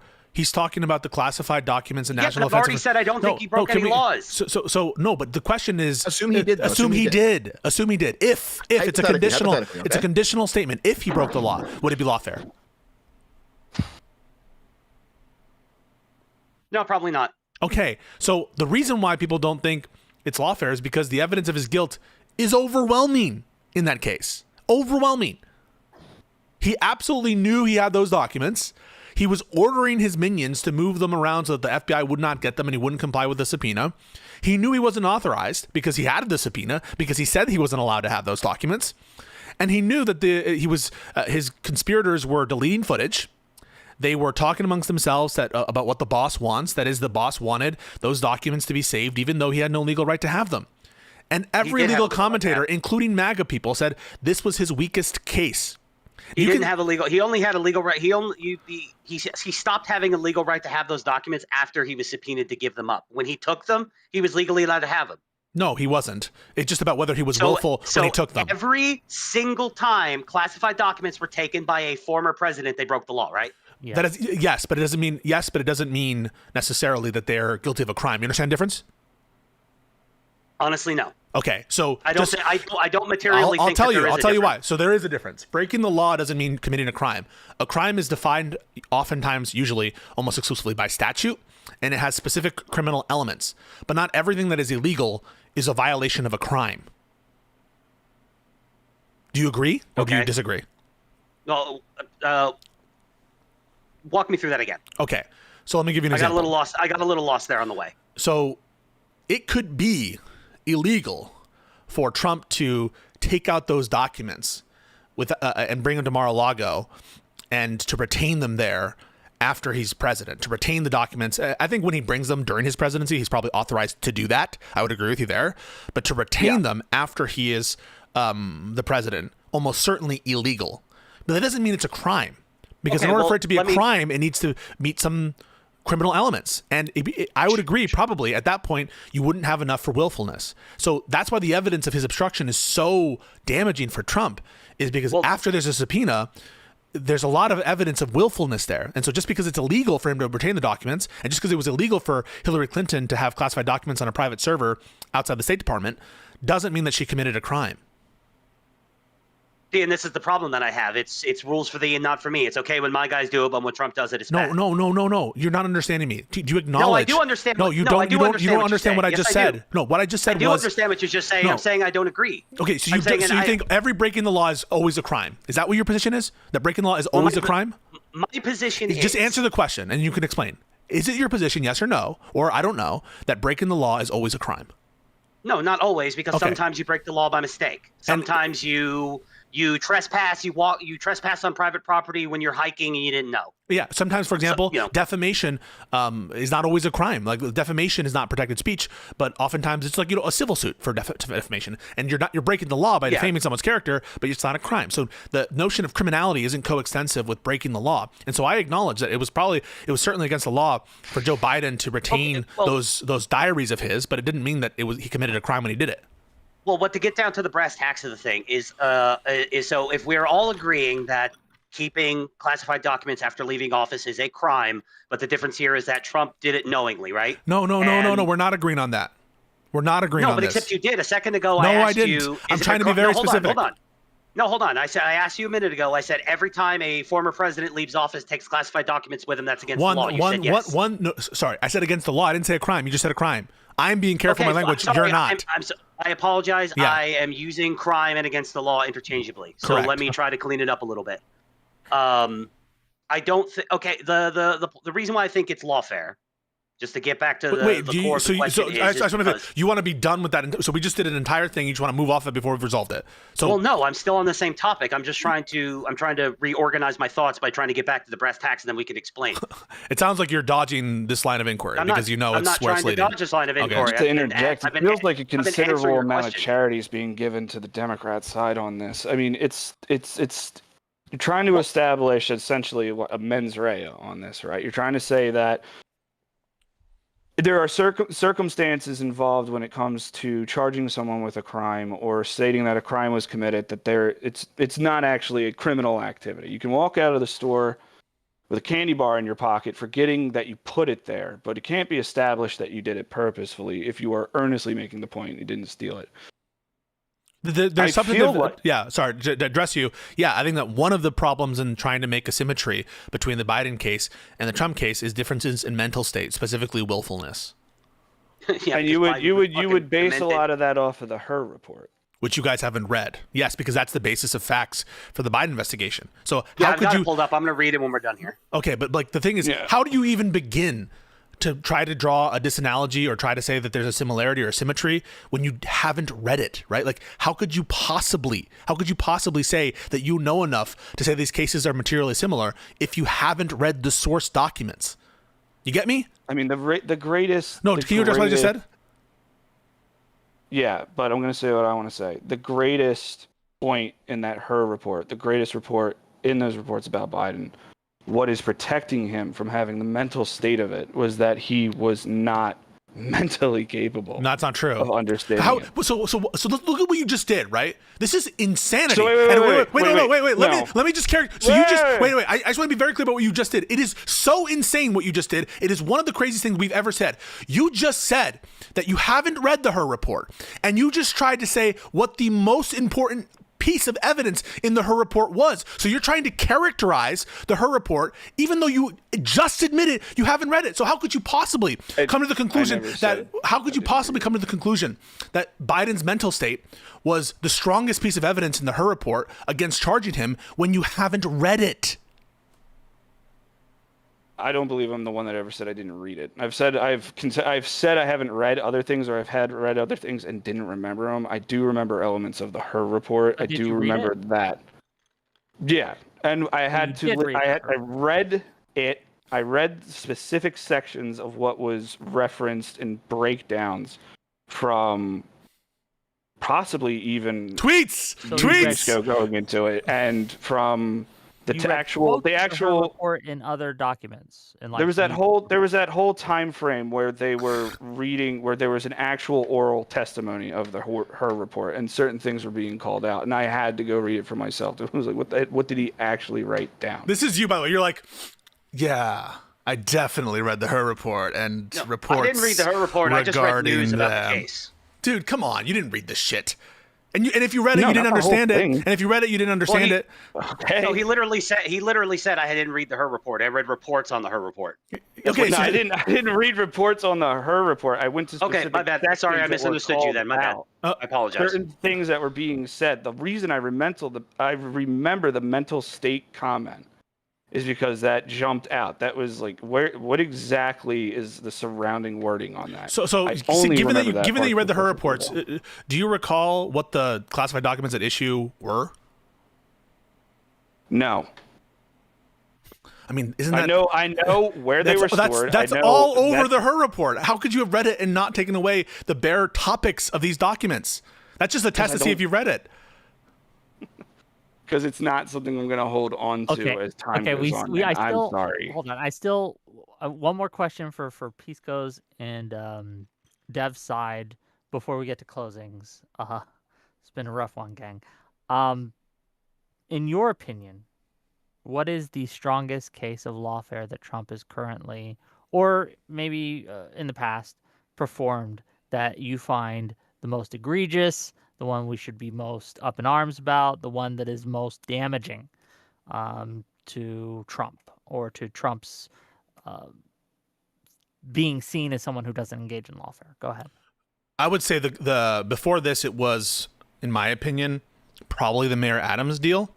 But this one takes the cake. I think the Comey indictment, this is an act of pure presidential discretion. The White House interfering in the DOJ. Yeah, this is the worst one because it's so lacking of facts and law, and it's a direct order from the president in public, and it's directing the DOJ for political reasons, explicitly stated political reasons related to revenge. And so, in that sense, it is the worst act of lawfare by Trump. What about you, Dev? Same answer or different? I don't know if I'd put this one as the worst. It's pretty high up there. I think it might be, but I also think I might give it to the series of cases back in March, where he was going after all the various lawyers who had contributed to the cases against him during the Biden presidency. That's pretty fucking bad. The reason I put so two things there. So because I think and I view the norms related to the Department of Justice in a more salient fashion than some of the other norms related to other agencies. And although to be honest, the law firm thing deals with the First Amendment, which I hold to a high esteem. So honestly, there's a good case for that from Dev. Maybe it's a recency bias. I think another argument is from the first term, the lawsuits to try to steal the election, are arguably some of the worst instances of lawfare, what I take to be lawfare, which is to subvert the Constitution or to subvert the rule of law or to file lawsuits in bad faith for a political motive. But in general, vis-a-vis the DOJ, I would say this one with Comey is the worst. But I do think that these First Amendment cases in March and later on are also really, really bad. Do you do either? We've been over the Comey thing, but do either Palpi or Audacity? Do you have any counters to the other examples that were brought up by Pisco and Dev just there? Whether it be the law, the cases against the law firms that prosecuted Trump or Trump-related issues, or the lawsuits regarding the election in 2020. Any counters to any of those? Anything? I mean, not really. It is lawfare, and as I stated before, I'm not excited about lawfare being on the table. I'm also not shocked that it's happening, and I'm also indifferent to it happening, and it's going to happen for the next 3 years. It's going to be the case going forward that this is the game we're playing now for a considerable amount of time into the future. And if you don't win in the midterms, and if you don't win in 2028, whoever the kingmaker chooses for the next round is going to continue this behavior. And I just find I find it hard to be empathetic to any of this, because it's like, well, what the fuck did you expect? You poked the bear, it woke up, it started eating your face. Now, I agree that the things back in March going after the lawyers that went after him, that's lawfare. Like, I agree with him. I'm indifferent to it. I don't think the 2020 lawsuits to try to overturn the election were lawfare, because I believe the election was stolen. So wait, just real quick, did you read any of them? Because I read 62 of them. I read them at the time. This was 3-4 years ago. I don't remember 62? the details. No, not all 62. I just said some. I said I read some. Right, got yeah, go ahead. Okay. And I mean, I read a little bit about them. Like I said, this was years and years. This was at the time it was happening. This was years ago. It's been a wild fucking ride. I think we can all agree with that. Like, whether you're for it, against it, happy, sad, it's been a wild ride. A lot of shit has happened. The last 4 years has felt like a decade. I forgot a lot of stuff. Yeah, just for my own edification, are you or do you subscribe to any QAnon stuff? Would you consider yourself QAnon? No, I'm not a QAnon person. I make fun of QAnon people a lot. I just agree with them. We happen to agree on this one thing, that 2020 was stolen, but I'm not a Q person. No. Yes, sure. Okay, I'm gonna read. I do want to hop in here real quick. Well, I don't believe. Anyway, no, I don't believe that. Trust the plan that there was a secret, conspiracy between the Trumps and the Kennedys that goes back 30 years, and that this is all part of a plan, and secret satanic, energy sucking vampires in the high. No, I don't believe any of that shit. Good, our secret's safe. Go ahead. Yeah, so I just want to point out, right?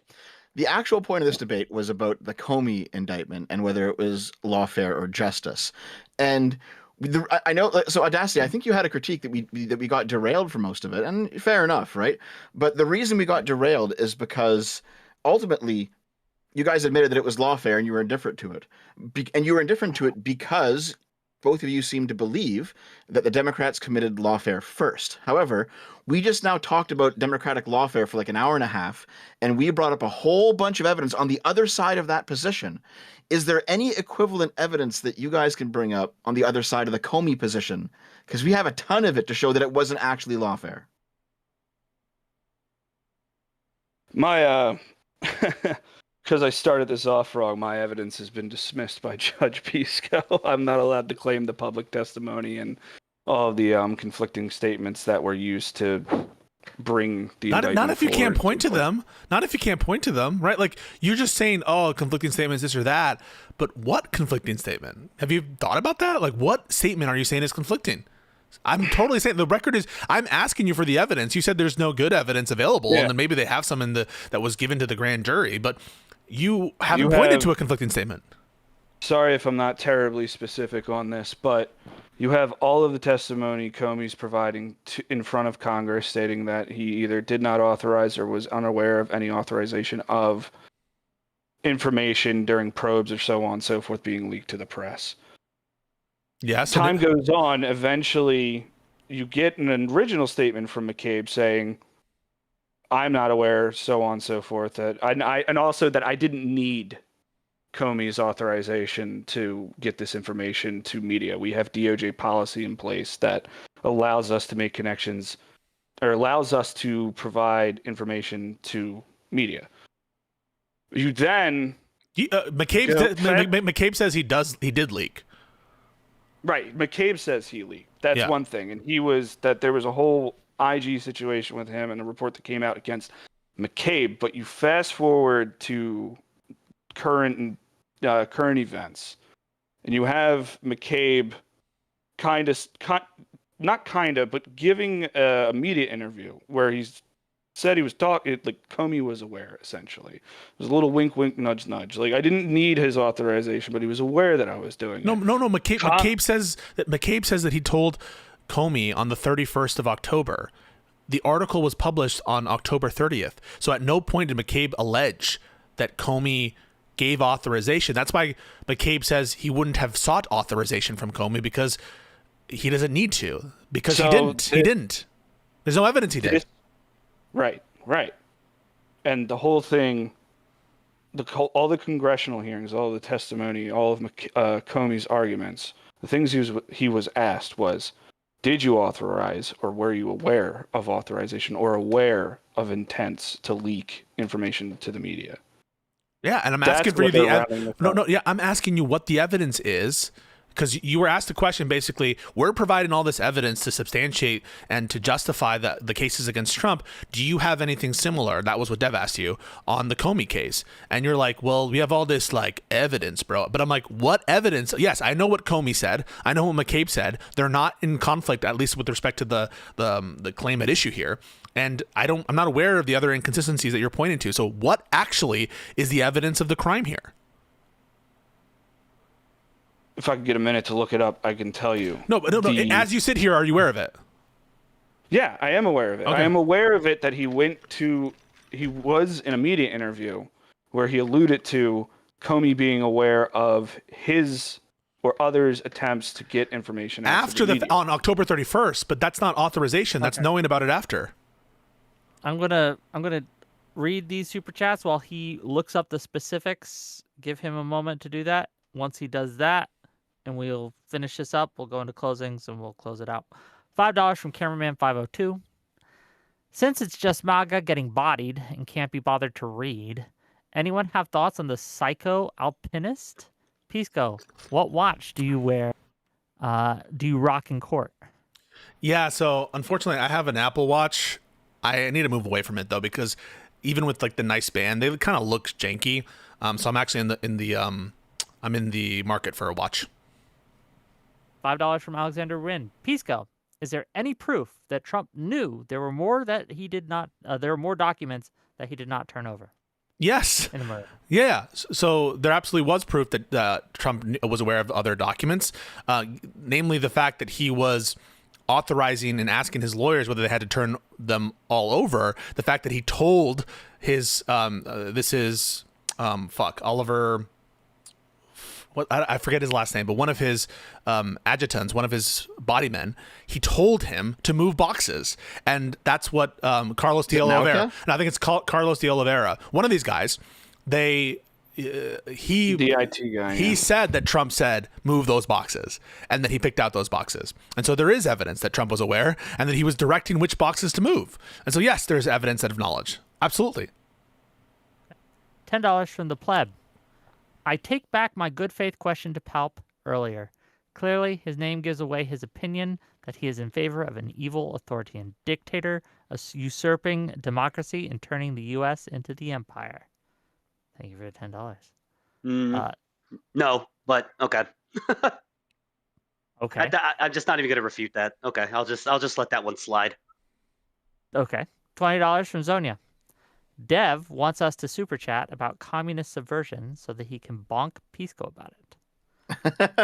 Do you Oh want my to bonk God. Pisco about it? What about communist subversion? I don't know. I don't know. I don't Okay, know what well, that's thank you about. for the $20. $5 from Jamie Rogers. As per usual, the Trump supporters cite vibes and assumptions while sneering at the suggestion that they actually fact-check themselves. Shocker. Thank you for the $5. Okay, with that, Audacity, did you find what you needed to find? Yeah, it's a blurb from The Hill. Cruz's question was an attempt to highlight conflicting accounts from Comey and his former deputy McCabe about a leak to the Wall Street Journal about the Clinton investigation days before the 2016 election. Clinton ended up losing that election. Trump. I don't know why it's included. Comey has said he was unaware of the leak, but McCabe has indicated Comey knew about an authorized leak. Comey has also said McCabe implied in a conversation with him after the Journal's report that he also wasn't aware of the leak. Yeah, so Part of the questioning, part of the reasoning is not only authorization, Comey's authorization, but awareness of authorizations as well.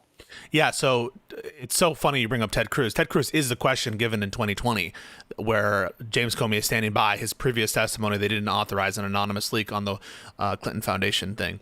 But what you'll find there is, if you actually read the Inspector General report, that that McCabe never alleged that he sought authorization from Comey.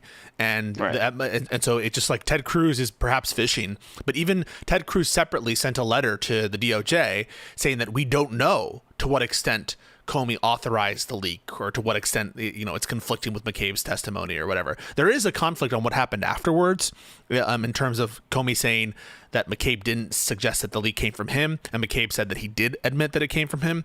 So that's where there is actually a genuine conflict in what they said after the fact, but it doesn't have to do with prior authorization. And Ted Cruz himself, it's so funny you bring up Ted Cruz, he was the one who in his letter, I think my most recent short shows this, that in his letter he said, we do not know if Comey gave authorization. So even if you take Ted Cruz, a partisan MAGA Republican who is obviously, has a history of mischaracterizing his testimony, at his word, his letter to the DOJ indicates that they're actually not aware that Comey authorized this leak to the Wall Street Journal. And the reason is because it's been investigated and he didn't authorize it. And the IG found that, and the previous Trump administration found that. And guess what? The reason they charged McCabe, right? The previous Trump administration charged McCabe. Why? Because their theory was that McCabe was lying. So it's the height of irony to come back afterwards and in a conflict between a he said, she said, which isn't even in conflict with each other on the relevant portion, that in that conflict, Trump takes the side of McCabe in the first term and then takes the side, Comey in the first term and takes the side of McCabe in the second term. So it's all bullshit. And even Ted Cruz's own statements show the emptiness of this charge. All right, we can go off about that later or whatever, but I have no clue where this show's going to. Ending the show. So Yeah, I was about to say. I mean, I don't know if he wants to continue to talk. I have no idea. I mean, what's the point? You haven't read any of this shit. I mean, I'm sorry to be mean, but you came on a stream. Yeah. You don't know shit about this indictment, dude. You don't know anything about it. You haven't read the IG report about the McCabe matter. You don't really know who Dan Richman is. You don't know any of the theories behind it. And so I'm not trying to be mean, but you shouldn't be on here. And the other guy, this dickhead who wants to do a military coup, he shouldn't be on here either. But the fact that we're even humoring your opinions that are based on nothing. On nothing. You're making the comparison to the Her report, trying to characterize the Her report. You haven't read it. Isn't this embarrassing? Oh, yeah. No, I'm not embarrassed at all. I had a great time. Yeah, it was good fun. Great. Wonderful. We're going to go into closing statements. Dev, I want to talk to you about the Adam and Stitch thing after this, if you have some time. Do you?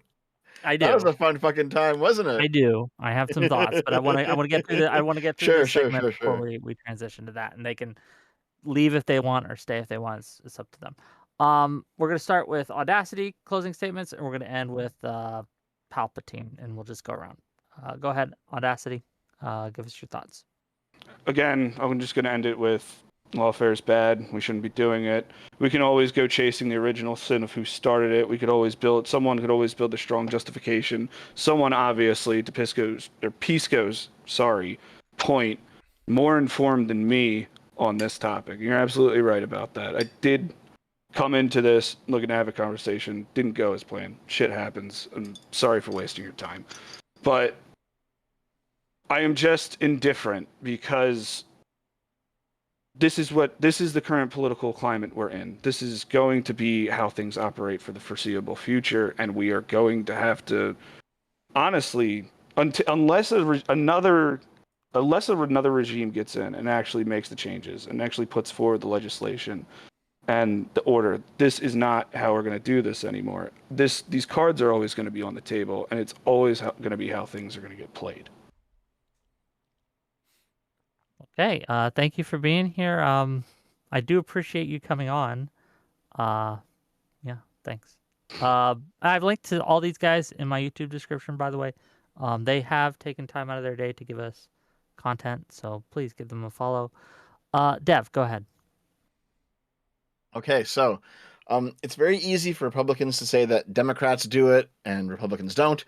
It's very easy for Democrats to say that Republicans do it, Democrats, and then they don't. Both sides can claim that any evidence to the contrary has been manufactured by their opponents, that motivations cannot be known, and you're just mind reading the worst possibility of all possibilities. But it's actually not just postmodern anti-truth bullshit all the way down. There is an objective reality here. There is a truth value that we can unearth.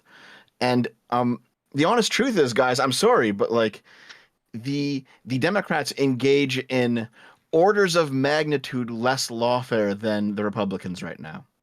And that can be borne out just through honest inquiry and investigation. And, you know, I will self-shill right now.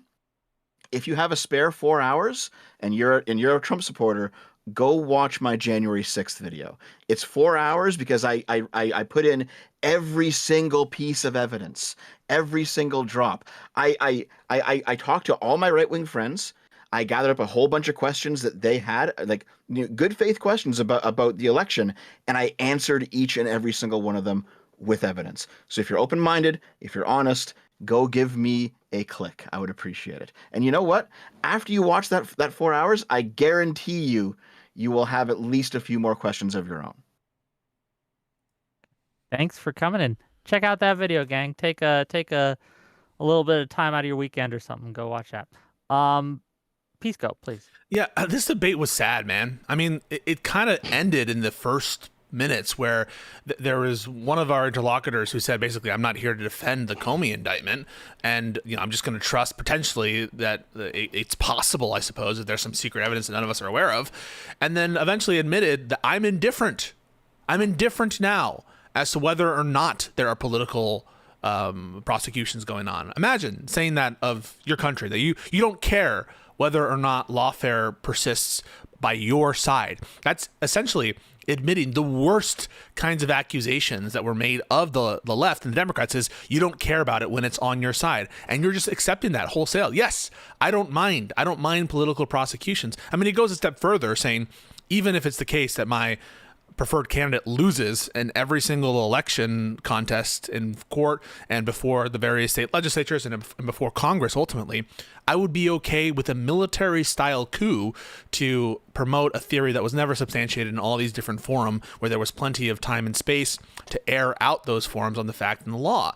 And it ultimately grounds out into, like, you just don't believe in these principles. You don't hold the principle of no lawfare, no political prosecutions. On the facts of each one of these cases, we can explain very clearly why the prosecutions against Trump are based in fact and law and why there's justification to go down those. You haven't even read the primary sources or the main reports or the relevant investigatory documents of those cases. Haven't read the Her report.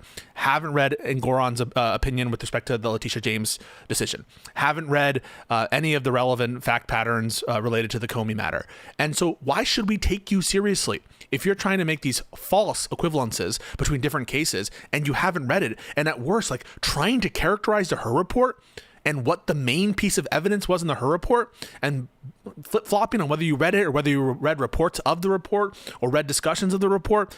This is all so embarrassing, guys. And it's embarrassing for the country that we have to stomach this level of interrogation into things that should be of the utmost importance. The independence of the judiciary, the independence of the Department of Justice, these should be of the utmost importance. Political corruption, yes, on your own side matters. That's why I know your talking points from your side more than you do, because I actually care about it. So when someone makes an accusation, for example, that Biden was corrupt with respect to these political prosecutions against Trump, and that's their argument, I know the talking points there. I knew the quote from Alvin Bragg. Why do I know the quote from Alvin Bragg? Because when someone made that accusation, I followed up on it.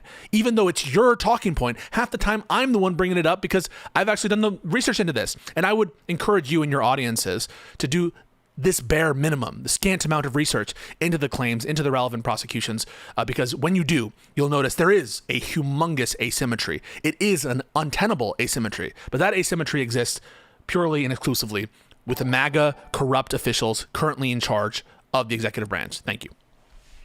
Okay, thank you for being here, and check them out, gang. Poppy, you are last up. Close us out. I'm retarded.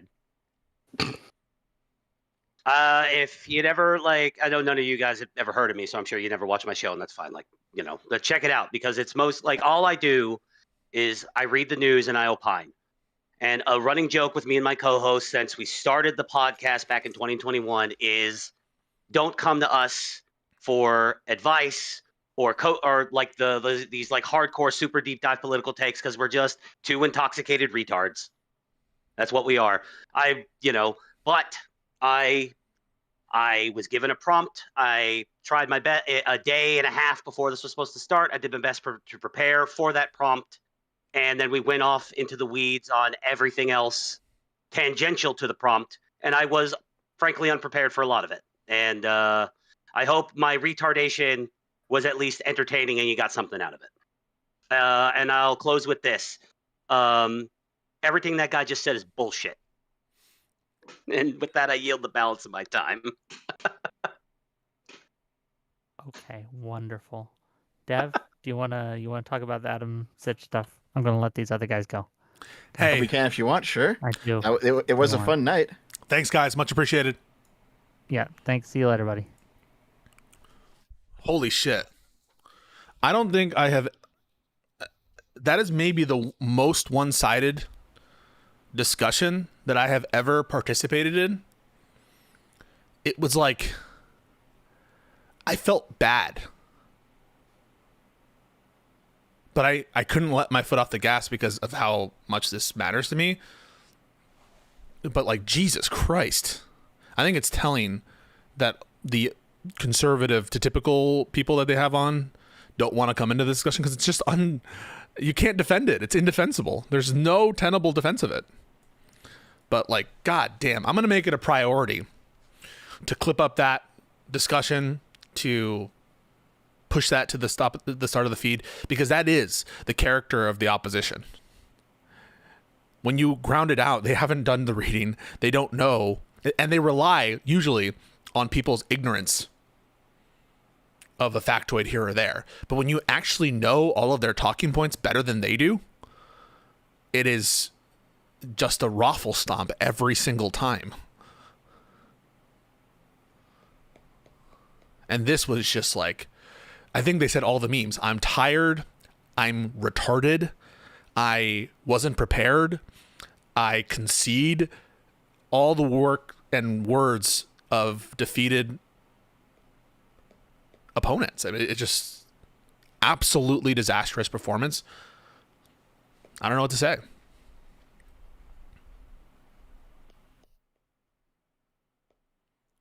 And keep in mind also the best cases they could have of lawfare. That one guy, we didn't actually like land on it the way that he, or like maybe he didn't internalize it. He goes, the best case of lawfare is the Letitia James civil fraud case against Trump, but you can't prove it's lawfare. Wait a second. So the single best case of lawfare is one that you can't prove? So that logically entails that you can't prove lawfare against Trump if you can't even prove the strongest case. Do you guys get that? The video's lagging a bit. I think it's showing some drop frames. Just refresh real quick. I'll let you go in a second. But hopefully you are hearing me. Testing, 1, 2, 3, 1, 2, 3, 1, 3. Hello, hello, hello.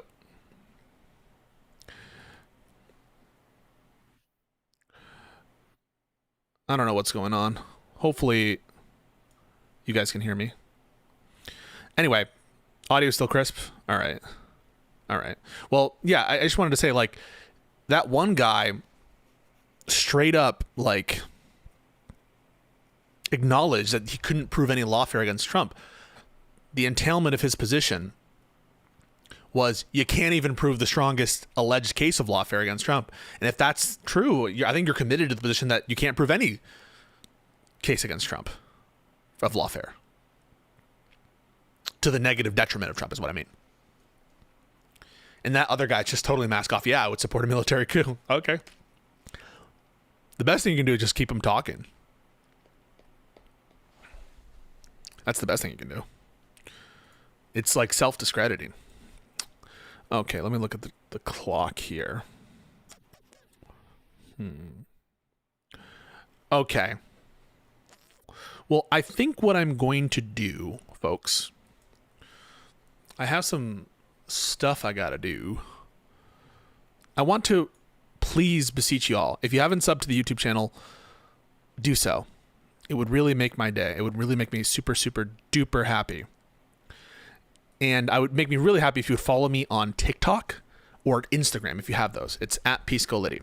We got some other cool shit collabs coming up in the works, potentially some big ones, some really cool ones. And so I'm asking you, please just stay tuned on what's going on. Stay frosty. Follow me on my various different shits. And I'm buying time because I want to raid into someone real quick. Have a dinner. I think I'll raid into. We'll give Wick a little bump on Twitch. And we'll do IRI as well for YouTube. But thank you so much. Follow me on Kick. Follow me on Twitch. Follow me on YouTube. Do all that stuff. I love you guys very much. I hope you enjoyed it. We're going to try to put that up, and we have another video in the works as well. And some more exclusive content coming soon. So much love. Stay cool. And see you soon.